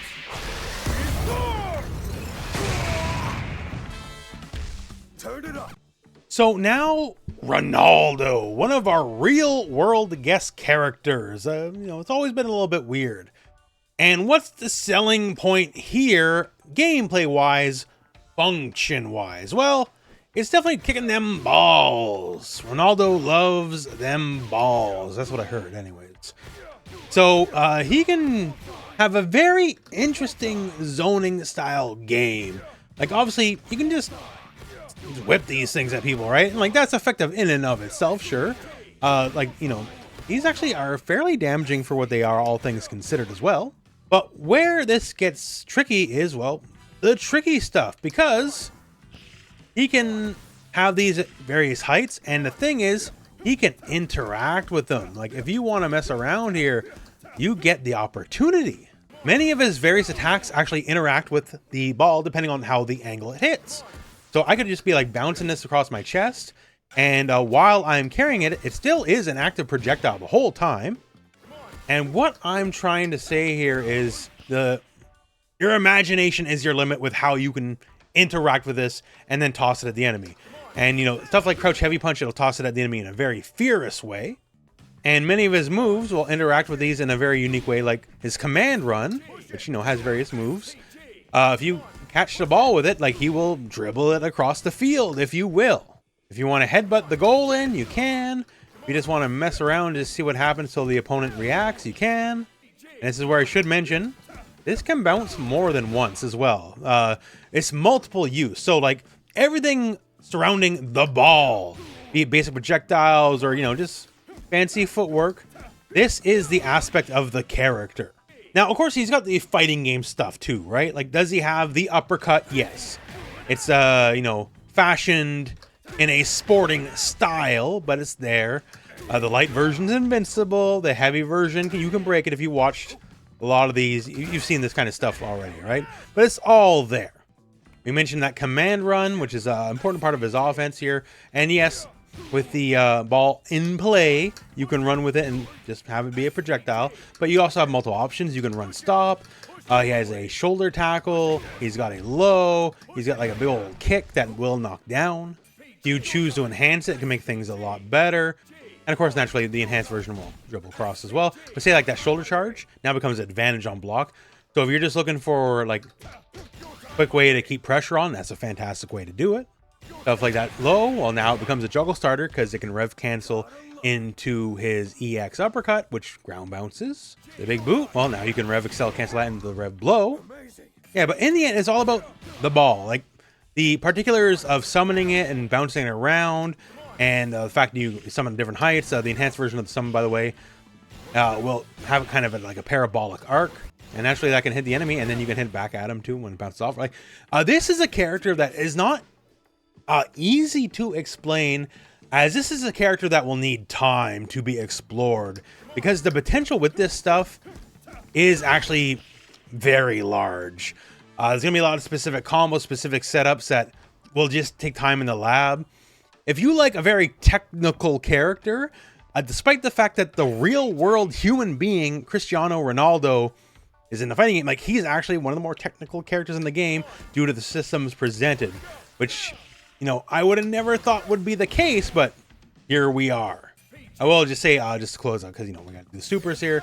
So we got basically two kinds of supers. One is a projectile super, and you know, good in all the ways a projectile super is, the projectile itself is actually lightning fast, to the point where if you catch like a projectile catching, you know it's going to hit, and you will actually get a guaranteed follow-up. You will get the all one true combo with the super due to its speed. And we have the punch super is more of a strike-oriented super, of which you'll see some of that fancy footwork. And of course, everyone has their hidden gear, which is 2 bars, and you must be in your SPG. As far as like startup and all that, they're pretty much universal. But yeah, he breaks your ankles, as is the parlance, and hits you with them balls before going for what I can only assume in soccer and football is known as the fatality, which kills the person getting hit. So that's Ronaldo. PG.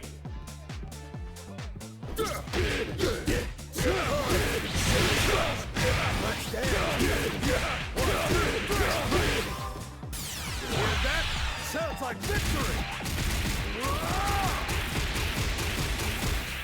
How's that for a hit? Now or never. Now, let's talk Salvatore Ganacci, our other real-world guest character. And Ganacci has his own unique stage.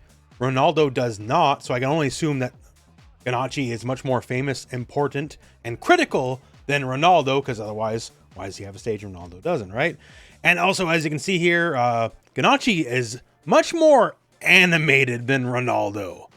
This dude is jiving. He's a whole vibe. I like this guy a lot.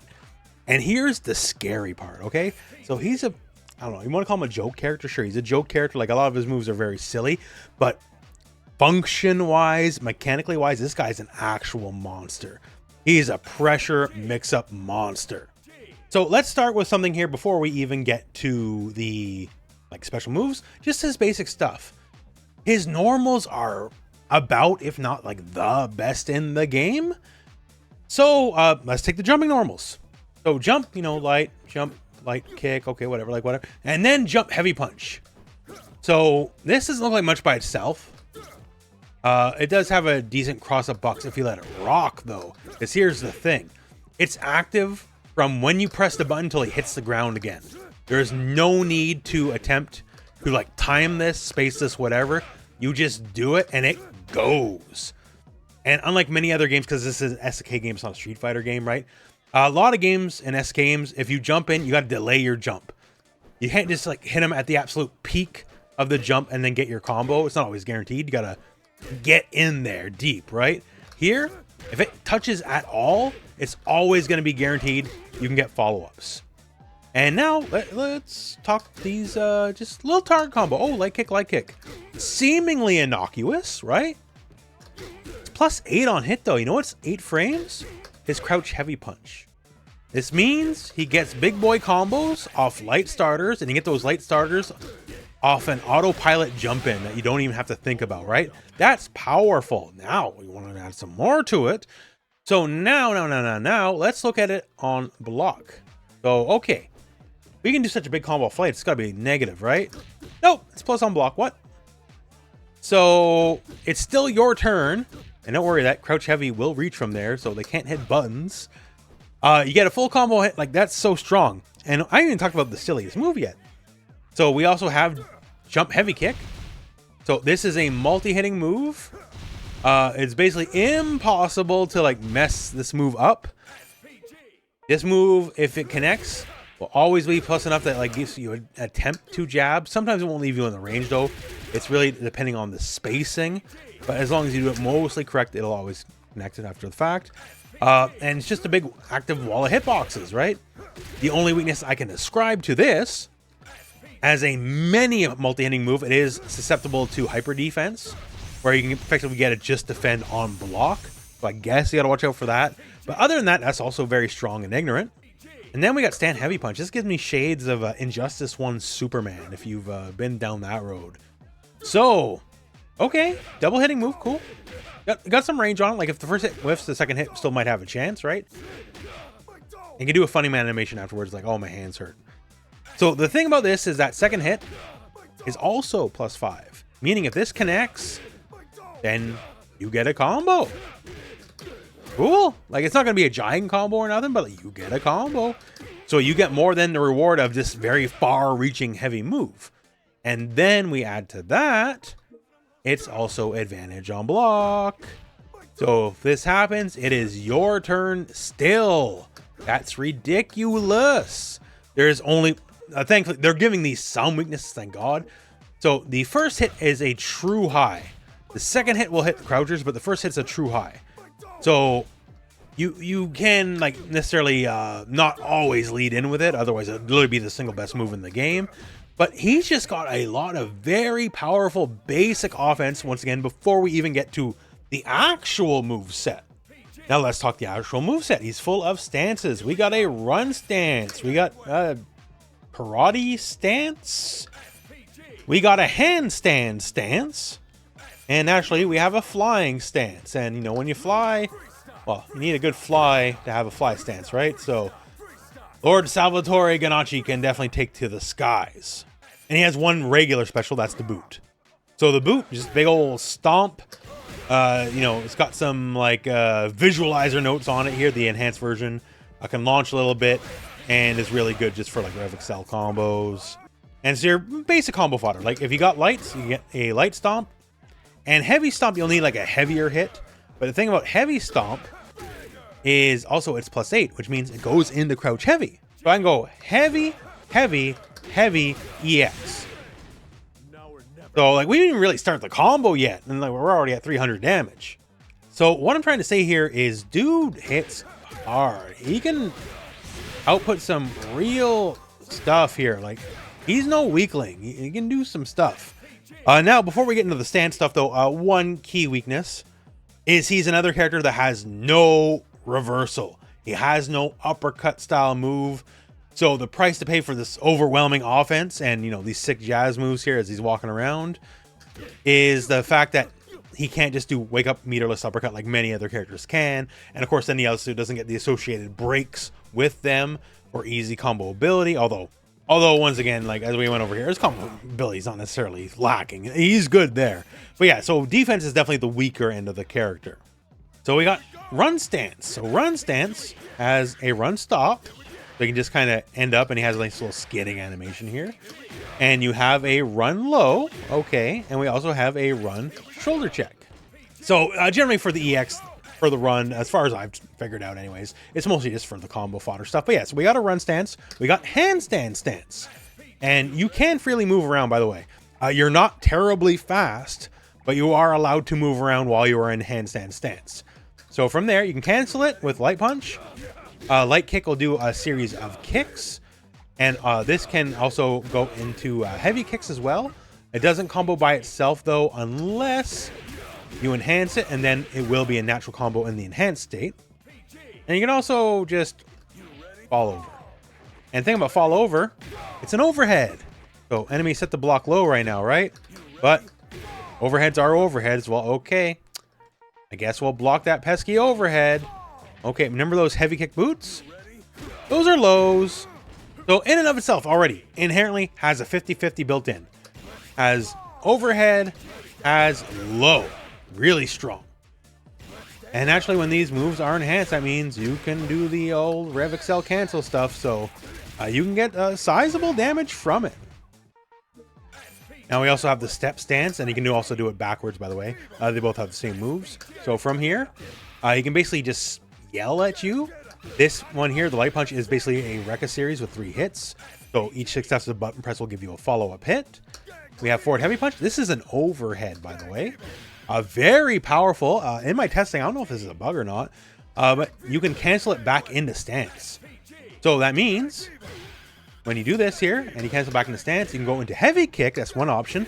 And the thing about heavy kick is it's special cancelable. So you can do stuff from it, including, you know, getting combos, and you can cancel into stance from just like any normals, right? So if you're like asleep at the wheel, I can hit you with like a overhead off something, and if you're not paying attention, and once again, as before, like we're going for the ride, right? So, you know, overheads are nice.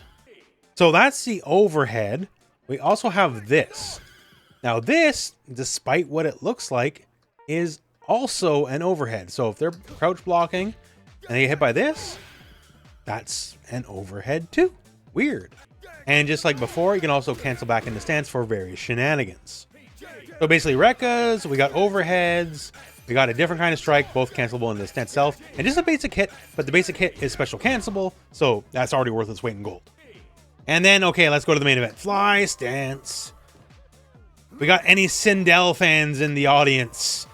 Yo, Sindel, well, she looks a bit different now, but Sindel's back, and we got a lot of fun stuff we can do. So yeah, one of them is just, you can literally fly through the friggin' air. Like, sometimes we don't gotta take stuff deadly seriously here. You know, we can just have fun, and flying through the air is pretty fun.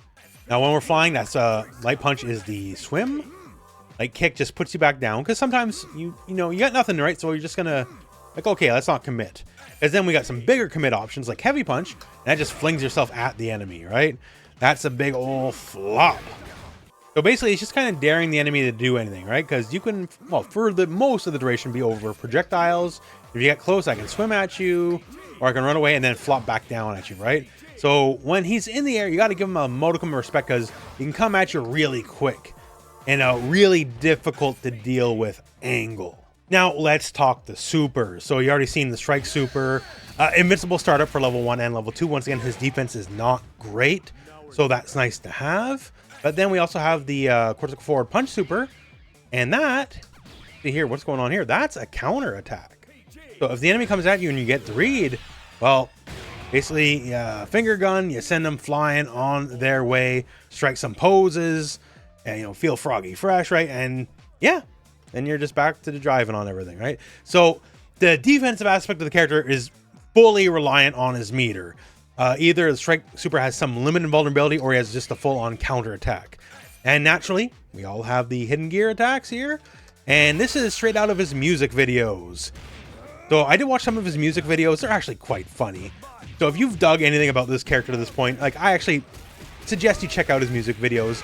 They're interesting. This guy, I was sort of weirded out when he was announced, I'm not gonna lie to you, but he's won me over. He's got the soul of a warrior, as you can see. Come on, try harder.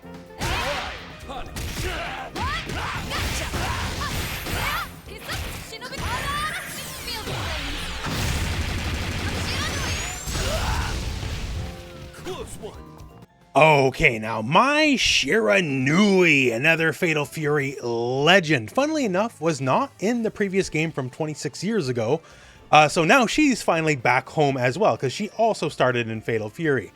Now, why is Mai much later in the video than Terry? You know, they're both, like, you know, main eventers, right? YouTuber secret. If I put the characters people want to watch later in the video, then it increases overall watch time. So there you go. That's how that works, right? So Mai in this game has some really, well, you know, big, gigantic normals. Mai is like the Footsies character in this game. There's Billy, who has longer range, but he's technically a different archetype. And her stuff's faster than Billy's anyways, right? So, like, she can easily contest you from this range. Other characters couldn't dream of that with just basic buttons. Like, this is stand light kick. Light kick. 7 frames. Look at the range of this. Like here. Okay, so we're going to do Terry's heavy kick, right? Completely whiffs. My light kick? Gotcha. And that's light.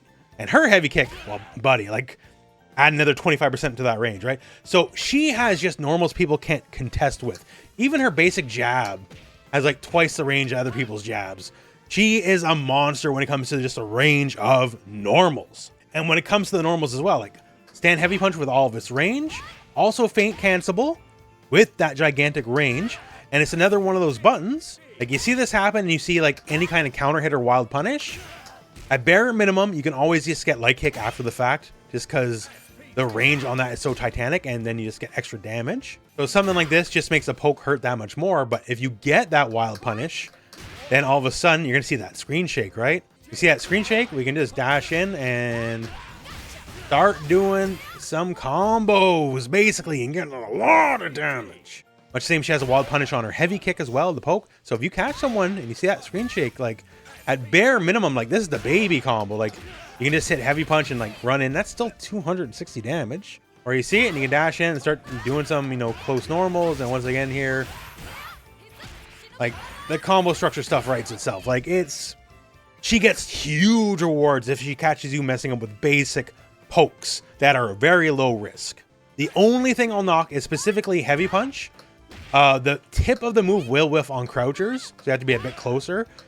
So that's fine. That means you can control people's movement, as and light kick's also the same way, although heavy kick will hit people no matter what. But movement is a Mai specialty, right? She's really good at controlling the screen. As we talked about these gigantic normals, also Ryuenbu. If you played Street Fighter, this works more like the classic Fatal Fury SNK way. The light Ryuenbu is an even bigger poke. So like where this stuff will like have no chance of connecting, Ryuenbu will still hit. And like it can hit from very far away. Like it's got some range to it. And to keep up with the theme of if she catches you messing up or hitting buttons, if this counter hits, it's a launcher. So say we see this connect. What next?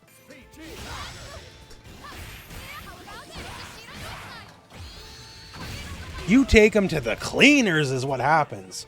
So you can easily get 400 off a poke. Once again, get huge damage off a poke, you get huge damage off a poke, you get huge damage off a poke. Like, she is heavily rewarded for being buttonsy.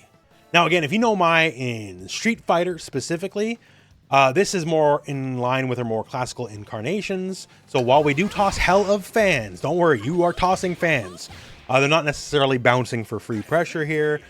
We do things like we got alternate angle jumps. So she can change her jump angle. She's very good in the air. Musasabi no Mai returns. Unlike Street Fighter, you can jump backwards and do it. That's really nice. Also, another move, if it just happens to hit as a counter hit, it also becomes a launcher. She's very powerful and just kind of hitting you while you're trying to do something, and you just go for a ride. Also, on that note, she keeps her old classical charge wall dive move. So I guess she's the other character besides Kain. I already recorded Kain section, said he's the only charge character. So she is the other charge character. So when she does the charge jump, you can either just hit charge down, up, back, up, forward, like whatever angle. And from there, she will do a command hop. And from that point, she can then also do Musasabi no Mai from that jump. She retains her classical air throws. She keeps the slide. She hasn't had the slide in a good little bit here, at least as far as like Street Fighter goes. But yeah, other stuff. She does have a DP in this game, so that's always been a rare trait for her. So she will keep that, and thus with the rules of this game, the light kick version is invincible, the heavy kick version is breakable, the enhanced version is breakable, and you can, you know, mix and match as you please for juggles. She retains ninja bees, so you know, a lot of the classics are definitely here. Now, another old move that's returned to Mai is Fan Slicer. So Fan Slicer, their light kick and heavy kick version, is just a big old hit, right? The heavy kick version a lot slower than the light kick version. But here's the thing. So both of them, regardless of speed, actually give you a guaranteed hit if you're close enough. So it's always going to be +6, meaning you can always link a jab after the fact. So if you manage to hit Slicer, you can do stuff. The light version, though, even though it has +6, it pushes much further away. The heavy version leaves them much closer. So this is the one we're going to get potential follow-ups from. And when it comes to Ryuenbu, heavy Ryuenbu always combos from lights. So that's more of the combo one. Light Ryuenbu is more of the poke one. Now, when it comes to Fan Slicer as well, so heavy Fan Slice, because it's very slow, actually gives advantage frames. So Mai is not one of the characters that has easy advantage frames. Like, she can do one of her close heavies in the feint. Most of the cast can do that, right? That's pretty universal. But outside of that, pressure frames are not easy for her. And Fan Slicer, well, that comes baked right in. And does a very good amount of chip, too. So if you can get people just to be, like, kind of complacent and not hit buttons during block strings, you can always steal a heavy slice in, get those plus frames, keep it your turn, and just kind of go from there. So it forces the opponent to engage. Besides that, Mai just has, like, good ease of use. Both her close heavies are multi-hitting. So when it comes to like just hit confirming combos, like, oh, I got it, feint cancel. And then also her heavy kick, close heavy kick, feint cancel, links into close heavy punch. So that's nice, right? It just good ease of use. Besides that, you know, she's never out of the fight. She can always just toss fans. Since her Musasabi no Mai charge version's back, she can always scream in with a jump and dive in if she wants in. She's effective at just about every range, although that sweet spot at the range of her like absolute gigantic moves is definitely where she's best, because the other characters can't compete the same way against those gigantic buttons. Now, when it comes to supers, so we have the classic Kageru no Mai. This has pretty fast startup for what it is. And they're both invincible as well. And the specifically the red line, the level 2, is 6 frame startup. So very fast. Although it's quite vertical, but doesn't exactly have lots of horizontal range. So if you're going to use it as a punish, they have to be literally beside you. And Cho Hisatsu Shinoi Wachi, super deadly ninja bees. Like, it's good to like do combos, but as you can see, it's not like a gotcha move. It is mostly for combo fodder. The majority of her combos will leave her just a bit outside of Kageru no Mai range.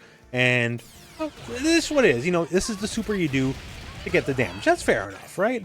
And then our hidden gear. This is one for the fans. Let's put it that way. She busts out the classic outfit. And then, well, does a lot of Mai things. Busts out some ninja magic with the teleports.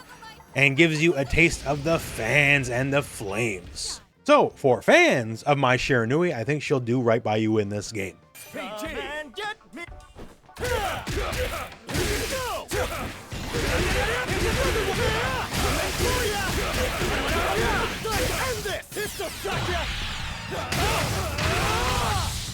All warmed up. So enter Kim Dong Hwan, one of Kim Kapuan's sons. The other son missing in action, thankfully. So Kim, like Ronaldo, does not have his own stage. The only two characters to have the shame, so they're both here in the training mode together now. And Dong Hwan is very much like the Rushdown pressure kind of archetype of character. He's your Taekwondo user, all sorts of kicks as you would expect. When it comes to easy use too, his general offense is fairly easy, although he has tricky stuff. Like say he stand heavy kick up close. It's plus enough to link a jab after easy combos. The close heavy kick is feint cancelable, but it's also multi-hitting and slow. So you can just see it. Oh, I got my hit and go into heavy stomp, which is a meterless launcher. So like his general combo ability is easy on like the beginner level. So that's really nice. Jump back heavy punch is a basically built-in caked cross up, which is fantastic because we're going to come back to that. Makes his life a lot easier on some of his more trickier aerial stuff. Actually, just wrapping back around to close heavy kick as well. It's also just plus on block, no feints needed. So the up close pressure is good, is what I'm trying to say. Now to get some of the fancier stuff. So he has cortical back kick. These are the axe kicks, big old lightning kicks, and they're good in the ways you would think they're good for sure.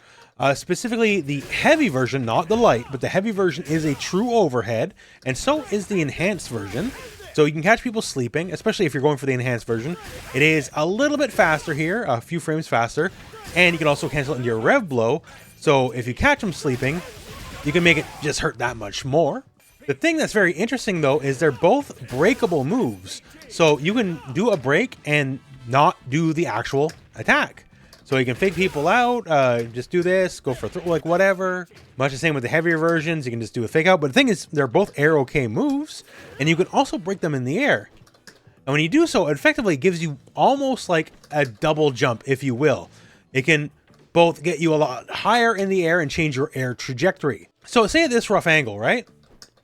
We're worried about the raw jumping. Sure, okay, that's fair enough. That's fighting game 101.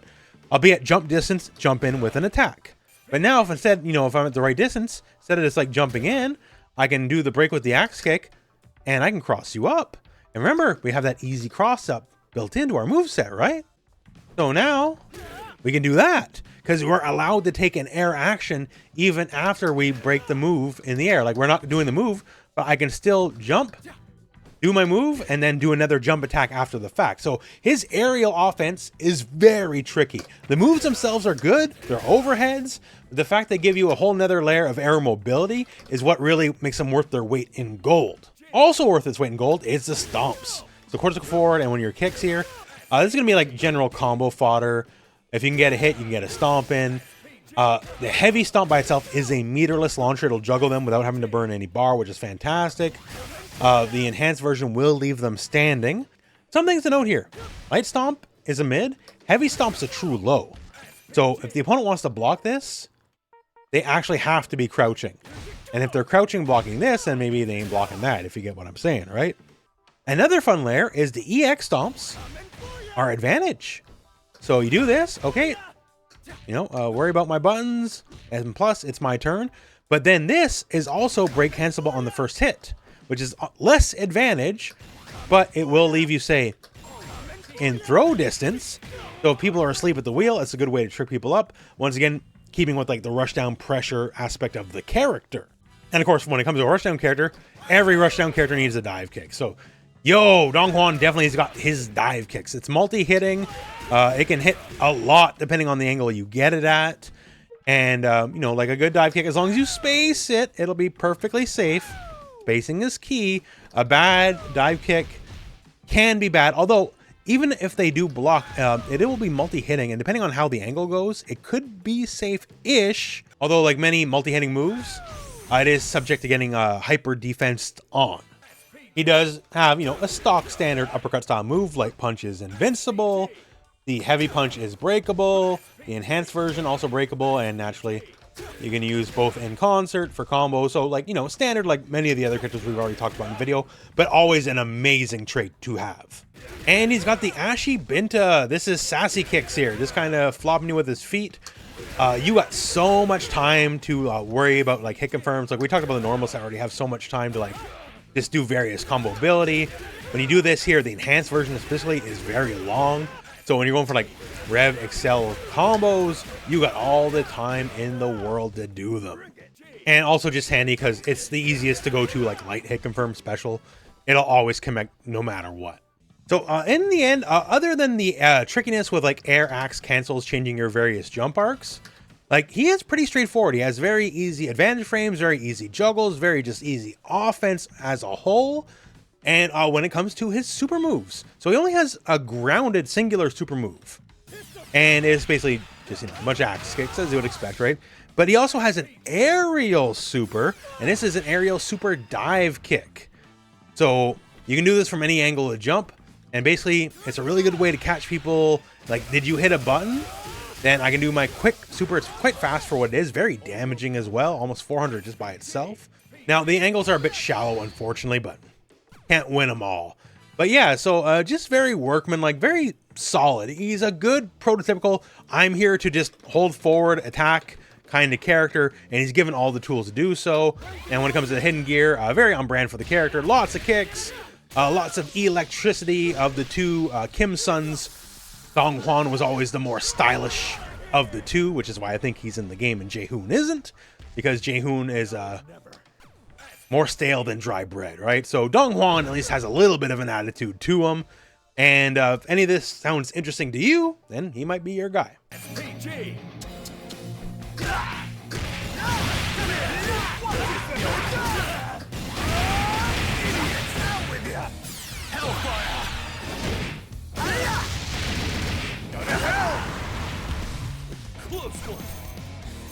So next character, it's the king of the mountain himself, Jeff Jarrett. Wait, what? No, actually, it's Billy Kane. Now allow me for a moment to be a complete hypocrite here. In the Kain section, I said it's Kain, not Kane. It is actually Billy Khan.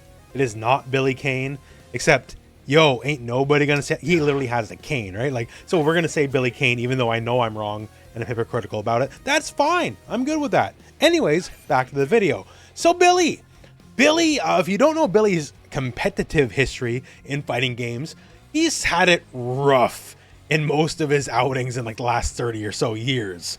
However, I think Billy's doing really good in this game. I'm not saying he's top tier. I'm not saying anything. I just don't think he's the dog dirt worst character, at least not yet. A lot of what saves Billy is the system mechanics. Because let me show you a problem Billy's always had, or it will remain a problem. Billy's got a big problem with his stick, though. You see what happened there? Did Terry do the Bogard teleport? No. Anytime he attacks with the stick is a hittable part of his body. So this will forever remain a weakness. That's what it's going to be. Whatever. But due to the fact, you know, Billy's generally had bad combos, he's had bad defense. Now you add things like the Rev Blow system, right? So he'll always have, as long as it's an SPG, an armored move. That's nice. Not used to that for the most part. To have, you know, an on-demand reliable defensive move. Stuff like the feints. He was not in the last Fatal Fury that had the feints, right? So he can now do like regular combos like a regular character. This truly might not seem like much, but like Billy's always struggled to get like real combos going on without just being like a generally awkward situation. Especially like, you know, nice, easy, powerful hit confirms. And now, just like many other characters, close, heavy, feint, go into another move, and then we just go, like, go into whatever special cancel. Like basically, it works for Billy like everyone else. So he's playing by the actual rules other characters get to play by, and that actually helps him out a lot. But yeah, big stick, like stand heavy punch. It's got some range on it. Also, it is special cancelable. So from a very long ways away, he can do very appreciable damage to you. And that is something, even if you can hit the parts of his stick, you know, if you're not paying attention, this can add up. Even a very basic, very long range poke with Billy can lead to like extreme, well, not even extreme, but like very appreciable damage. Like you will feel that, right? Like, that ain't gonna feel good. But yeah, so let's talk, you know, some of the specials, right? Obviously the normals are very good. Well, not so much the kick normals, but he has a variety of command normals. He has a classic kind of like double hitting way in. He still retains the pole vault. So if old man Bogard's trying to do those power waves, you can literally just go right over them. But yeah, the base poke, quarter circle forward punch. This is a most of the screen poke. And it's good at what it does. The heavy version's a bit more range, a little bit slower. The light version is just a poke in and of itself. The heavy version, though, has an explosion follow-up, giving it more damage, and it'll also give it a knockdown. Very good. What's new to this game, and what's new to Billy in general, though, is they added something to the heavy poke. So now heavy poke, forward heavy, explodes, back heavy, brings them in. And it brings them in, you see that frame advantage here, +1. So if you want to challenge them, you'll have, even though it's a single frame, you'll have frame advantage. And to that point, +1 even on block. That's scary. And those strengths are magnified with the enhanced version. If you want to use it to poke, 1, it becomes multi-hitting, so just easier to hit confirm if you want to go for like explosion or whatever. It is more advantage on block with the vacuum effect, and it also does a much greater vacuum effect. Like it's like almost right on top of them. Like you can really apply some pressure. Like say you make them block this whole string, they don't try to mash through it. Now you're literally +1 in their face, and from there, like Billy can engage in classic strike throw fighting game 101. That's pretty cool. So everything about this is great. Like it's his traditional long range move, but now he has the option to bring you in. That's really good. Also, if he brings you in with say an EX move, if it actually connects, then you're close enough to like Rev Excel cancel into other moves and get combos. That's great. Like it's an actual fantastic addition to the character. Besides that, he also has the upswing, and that's basically exactly what it is. It's for combos and to stop people from jumping. He maintains spin. Spin still destroys projectiles. As long as you hold the button, he'll just keep spinning forever. He does have enhanced spin now, and he'll just kind of rush in. Another really good move for like just doing the pull in for combos, because he'll move them forward to the enemy. And after you keep Rev Excel canceling, then you just keep the train going, right? So it's good combo fodder, good combo structure. I didn't mention he has the chain series now. He has a Rekka series. So standard Rekka series, 3 hits. This more button presses, more hits. So about this, also the enhanced version, we'll leave him a little airborne for like juggle stuff. But specifically on block, this is interesting. So the first hit is not nothing, but the second hit is also advantage on block. Also, the second hit has a very, very slight vacuum effect as well. So it'll bring them in, and once again, +2. You now have a little bit of a strike throw game. And once again, like very basic, but Billy has lived without the basics for a very long time. So that's really cool for him. He also has his launching pole vault move, kind of same as it ever was. Heavy version's breakable, so is the enhanced. This is not an uppercut though. Billy does not have an on-demand meterless invincible move. He's got to be proactive, so if he catches you jumping, he's got to snipe you out of the air manually, or do stuff like his down dodge attack, which is actually very proficient anti-air as well. But he doesn't have just like a free, full-on, invincible for everything move. As far as supers go, he maintains the classic flame wheel. If it doesn't connect, he will toss a projectile. Damage is pretty good, and this is invincible. So as far as like, go-to get-off-me moves, at bare minimum, you'll always have this as long as you have the meter. The level 2 is just basically a bigger, badder version of it, does more damage. Otherwise, kind of the same. And quarter circle forward kick super. This is your quick super. This is generally what you're going to juggle with most of the time if you're not in the corner. Has a good forward range for what it is. It's not the fastest move in the game, but it'll connect versus, this guy, which has to stay in place. So, beggars can't be chooser on that front. And of course, the big hidden gear, your big super cinematic. He's taking you around the world basically, and that's about it. It does good damage, so if you can use it, definitely use it, because as always, all hidden gears completely reset the rev gauge. So whatever percentage you're at, you go back to 0. So it's always great in that way. So yeah, Billy still does the Billy thing, and you wouldn't want him to be any other way, I guess. But now, thanks to some new tricks, thanks to universal systems that let him play the game like a normal character, he might be doing okay. You're pretty good.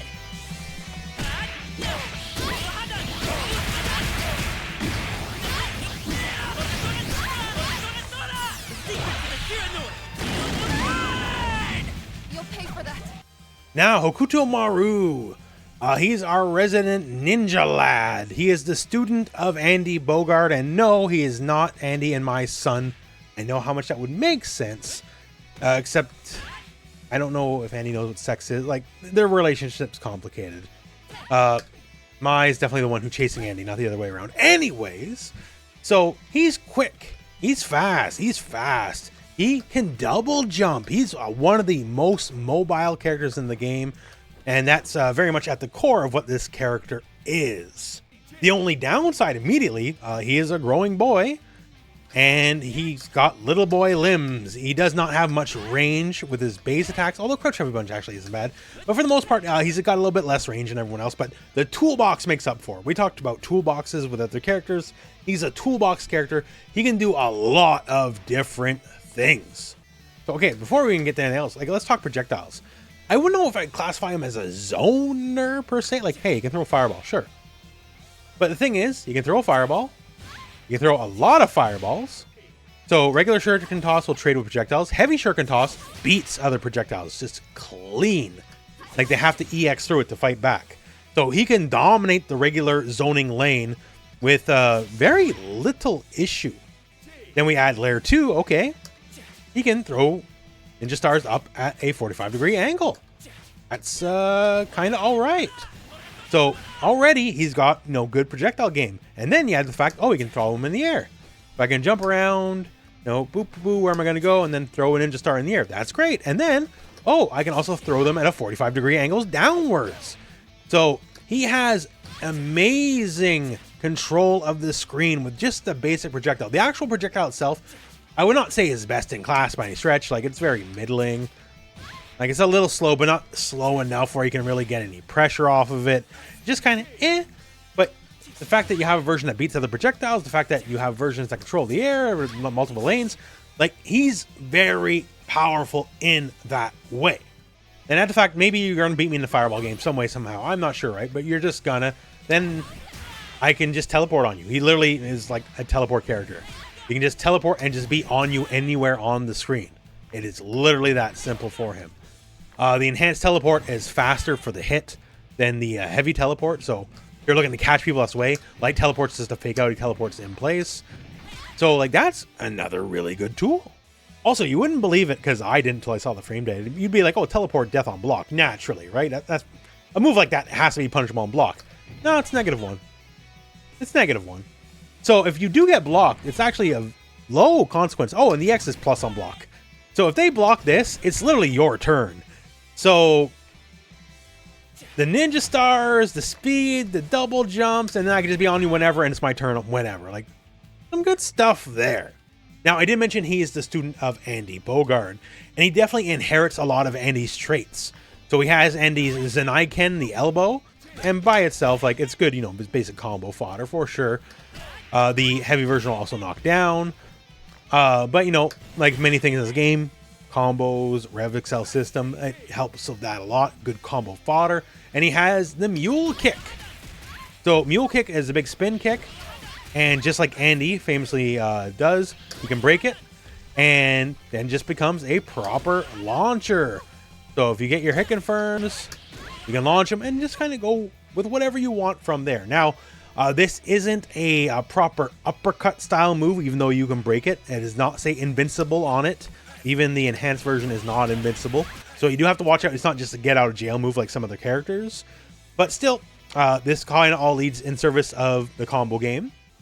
And just like many characters, he's got good feint stuff. Like the base combo structure, I would say, is mildly easy. And like, you know, get whatever super, get your damage in. Like you can make basic hits hurt pretty bad. And also that super, we'll talk about more, that's also one of Andy's supers. This replaces an old super, so he's learning more from Andy now. He's more like Andy than he used to be. And we saw the ninja flip here in the combo structure. So it's basically what it appears on paper. It's just a nice hit. If you manage to hit as a counter or better, you will be able to link after the fact, so you can keep pressure going. That's nice. It is also quite safe on block. It's only -1, so it's whatever. And the enhanced version is plus on block. So if you just literally want to scream your way in without having to earn neutral, that's a good way to do it. The light version, though, is just an empty jump. It doesn't actually do anything. It doesn't hit. But you're allowed to do aerial rev moves from it. So I can do this and then do my ninja star. So I can do basically, you know, an air special low to the ground.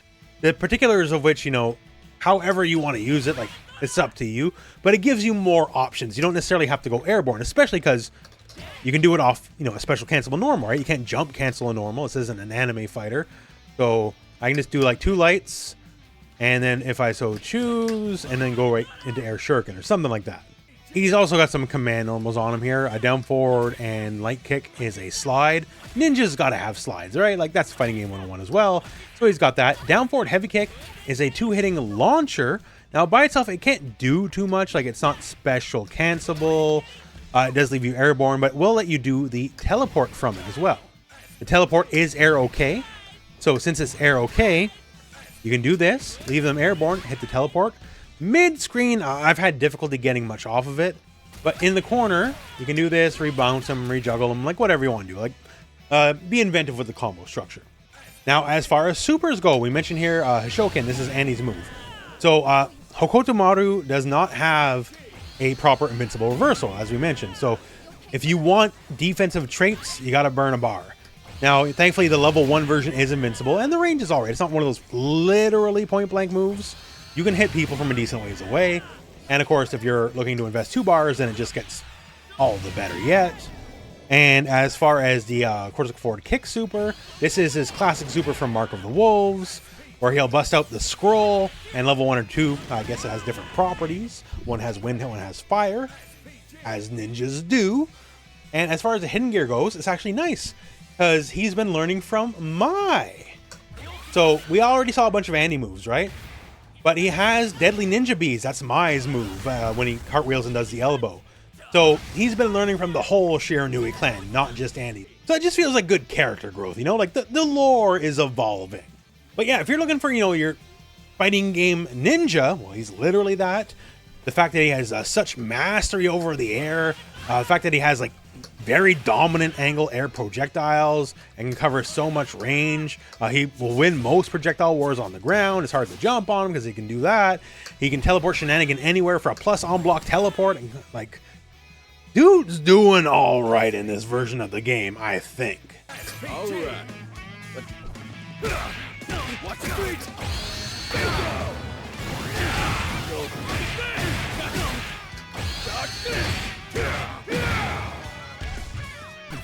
So now let's go to Kevin. He is a SWAT officer in Southtown, and Southtown's a town with a lot of crime, so you need someone like him to be a cop. And he's one of the good cops, so don't worry about that. He's friend of the children. You might notice this little buddy right here. That's Marky. And Marky is integral to Kevin. In fact, he comes with us. No matter what stage you're on, your little pal Marky is always there rooting you on. And I just like that a lot. Like, Marky's effectively Kevin's adopted son. Being a cop, he had a partner. The partner got murdered, as, you know, that's how it works in police stories. So yeah, he's taking care of Marky. Marky's a good kid. Southtown's just rough like that. Like, the stage, you might notice there's an ostrich with machine guns running by. The ostriches have declared war on humanity. Southtown's the first stage. And, you know, the SWAT team here is taking on the ostriches as they begin their invasion. Like, it's just rough. And that's before we even talk about Kevin. So Kevin is a brawler style character. Lots of big hits. Pretty passable, like, canned mix-ups as well. And he is one of the characters with one of the stronger command grabs. So compare more to Vox. Like, Tizoc's still better, but like Kev's more mobile than Tizoc is. Also, his command grab is a true hard knockdown. So you can just kind of dash in people's face, be advantage, and they kind of got a groove with it. Like, it's proper pressure after a command grab knockdown. So as you would think of a brawler, like, he's got some range. Like, that stand light kick, that's a very strong, powerful poke. Things like crouch heavy punch, that's very powerful. Also, special cancelable, so you get good, like, poke damage from it.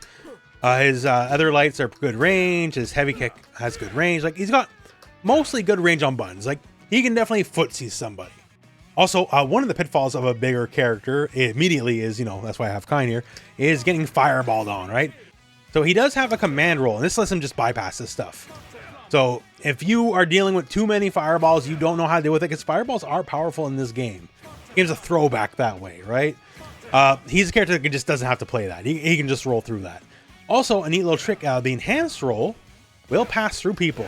So this is kind of part of his, like, you know, funny little mix. They can just roll through you and then hit you low on the other side.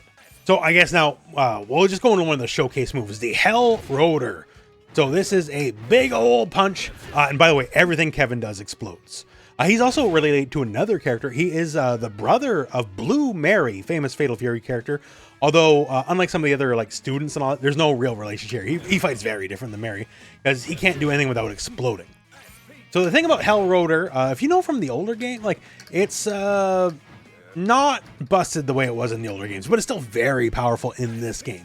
So the base hit, we talked about him having a neutral but good buttons. Like the base hit is like one of the better Footsies buttons in the game, because like even on a base level, if it is blocked, I know whatevs. -6 from like this range literally doesn't mean anything. If you actually manage to snipe someone with a counter, things might start looking up a little bit. See that glass break? You can, at minimum, just get a stand light kick on him from extra damage. And I showed that you could hold the move, right? The thing is, like, you hold the move on counter hit. Oh, wow, what an amazing effect. Huge, right? But you got to hold it all that time. But no, you don't. You actually only have to hold it for a split second, and then you can get that counter hit effect. So if you're that far away, like, it could behoove you just to hold it for that split second and just fish. Like, if it gets blocked, whatever. But, like, your potential reward...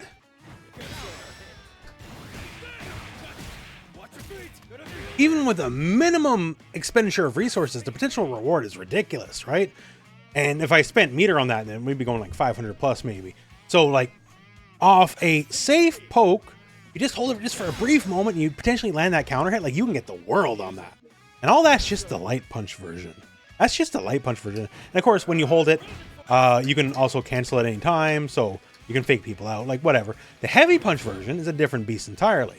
So it is more negative on block than the light punch version. Although if you hold it all the way, then, well, it becomes less negative, but you probably won't get away with that. The thing about that one is, though, this guy's an overhead. So this is what I was talking about, the mix, right? So it's a 23 to 24 frame overhead, depending on where it hits, which isn't the worst. And he does have his dodge attack also an overhead as well, so he has that as well. So that's nice, and yeah, if it hits, it just splats him, right? The enhanced version is great for combos, and this is also breakable. So the first hit is plus on block. That's really nice. And since he's a character with some of the better command grabs in the game, that works out to have advantage frames. And here, since we mentioned that's an overhead, let's talk about the next layer mix. So he has like a crawl stance, for lack of a better term. And this has canned mix. So you see he's stand blocking right now. And if we go into our stance, we hit punch. Oh, that's a low. And by the way, that low is special cancelable, so that's handy. And we can enter stance off any given special cancelable move. So I can do like close light punch, right? And then boom, I fall to the ground. And if they're not on the ball, they might have to like immediately guess for their life on this, right? Like I might just go high-low on them. And from the stance, the kick option is the overhead. This is also barely negative on block, by the way, if it does get blocked. But the thing is, this one, though, the reward's much less, as there's very little risk involved. You don't get too much out of it. We also have the Hell Snipe, and this was Hell Rotor, right? Like, Kevin, he's not good on the branding. He shouldn't be a cop and call his name's Hell stuff. But yeah, so Hell Snipe is, oh, it's just a big old leap and punch. Depending on spacing, it could be a little negative, could be plus, but even literally point blank, this will be safe on block, so just FYI. One thing that's different about it, though, is it changes how it interacts if the opponent's crouching. If they crouch block this, then it's always neutral on block. And if the heavy version goes all the way, it's actually plus on block. Although the heavy version, especially if they're crouching, like it might just go over their head. And hey, we've been doing this long enough, right? The enhanced version, you better believe, that's advantage on block. Now, I know, especially on the heavy version with that airtime, you think like, oh, this is really good anti-fireball. Not so much. Kevin's got fat character syndrome. His toes are very big. Like, it might avoid like a Terry Bogard style fireball low to the ground, but he ain't getting past the good stuff. But still, it's just a way to like kind of leap in and just see what happens. Manage to get like a counter hit or better, you're gonna get good frame advantage, and at which point at worst, so just get like quick little hit from combo, and still like the damage is there. You see, Kevin's not a low damage character. Now, keeping with the aerial shenanigans, Dragon Punch Motion Punch. This is like he literally will leap up, explode, and come down. Sort of reminiscent like Ralph in King of Fighters, because once again he loves to explode. And this move, one, he uses Dragon Punch. He doesn't have a traditional reversal. That is his major weakness. He's not great on defense, but that's why he's powerful. That's why he's got mix. The heavy version also can cross people up. So if you are rev guarding, that will block both ways. But otherwise, like, you gotta pay attention because he might hit you on the other side. And of course, we have the enhanced version, and the enhanced version just hurts. And if the move manages to connect, you're +5, so you'll get a small combo off of it. So that's nice. And then there's Hell Trap. So this is a attack, a kick, that'll just automatically just kind of pop the enemy up. Although we talked about the mix here, despite what it looks like, it is not a low, just FYI. But still very important for combos. The base hit's good enough. It is also the heavy NEX versions, break cancelable, so it just becomes a juggle starter. And from there, you can do another one and pop them up, or we can just do a wide variety of combos, especially the supers, which we'll get into. His juggle with the supers is fantastic. So actually, on the note of the supers, so Kevin, he's done. We'll start with the hidden gear, actually, just to show you what kind of person Kevin is. So I'm going to take an incendiary grenade.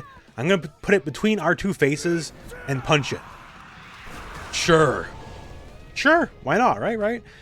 Then we go to like his actual normal punch super, and it's like much the same here. Like, we're taking shotgun shells, and we're just punching the explosives with our bare hands. Safety, not a concern for me or the civilians around here. But the magic is the kick supers. So the kick supers, don't worry, like, that stuff looks like it hurts, right? But the thing is, when we talked about those juggles, they work very well with the juggles. Because unlike many other characters, Kevin can do his supers much earlier in the combo. And if you're doing things earlier in the combo, it means your combo scaling is going to be a little bit better. So let me give you a good example of that.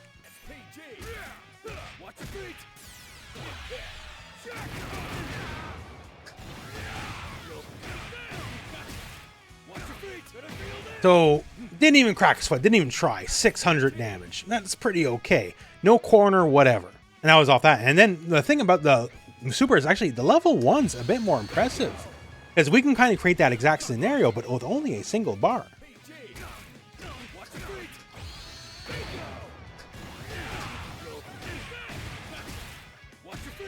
So there we go. We got about 100 less damage, right? But the results speak for themselves. That was only a single bar invested for half their life. And once again, that's just mid-screen off a very basic starter. So the fact that the level 1 gives us such great juggle potential is fantastic. And say we build that second bar in the middle of the combo.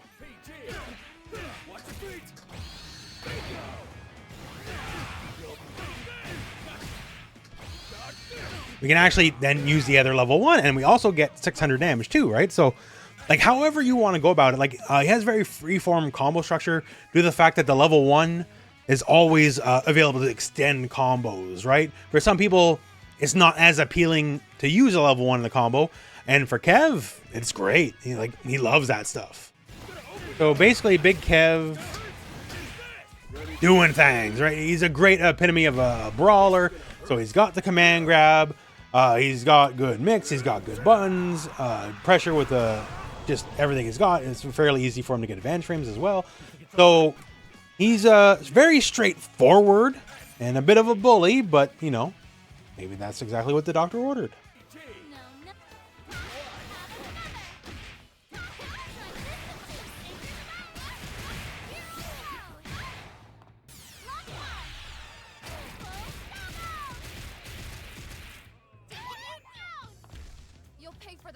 Okay, the final character. Long video, huh? Final character, Bon Jenet.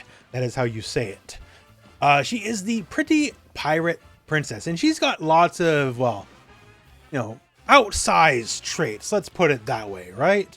She can appeal to a lot of players, basically. Like, if you want more easy stuff, she has easy stuff. If you want harder stuff, there's definitely the harder stuff. So let's start with some of the basics here. So Jenny has a very strong aerial offense. Like, she has a very powerful dive kick move.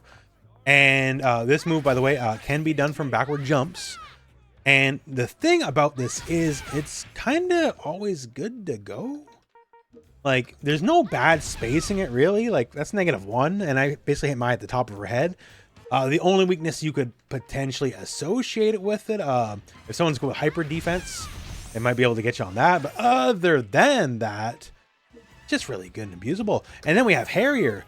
So this is, I won't call it a dive kick, but it's a move where she dives at you, and she can kick you, but it's not a dive kick. But it's another way for her to either do various combo ability or just attack from the air at like unexpected angles. She can also basically approach from much further away than you think she should. Depending on how you hit, will be how negative you are, can be bad. Although, nice little trick here, backdash counts as airborne, and you can do the enhanced version immediately off the ground, and that will always be plus on block. Always. And now, despite being an air move, it's not an overhead, so the opponent is allowed to crouch it, but effectively, it's always going to be some kind of plus, right? So if you're just looking for a quick way to steal a turn, it's actually a great way to do it. So, okay, advanced aerial stuff. Let's get back to the basics, right? So she does have a base projectile. Definitely one of the lesser ones in the game, I guess you would argue, but better to have one than to not.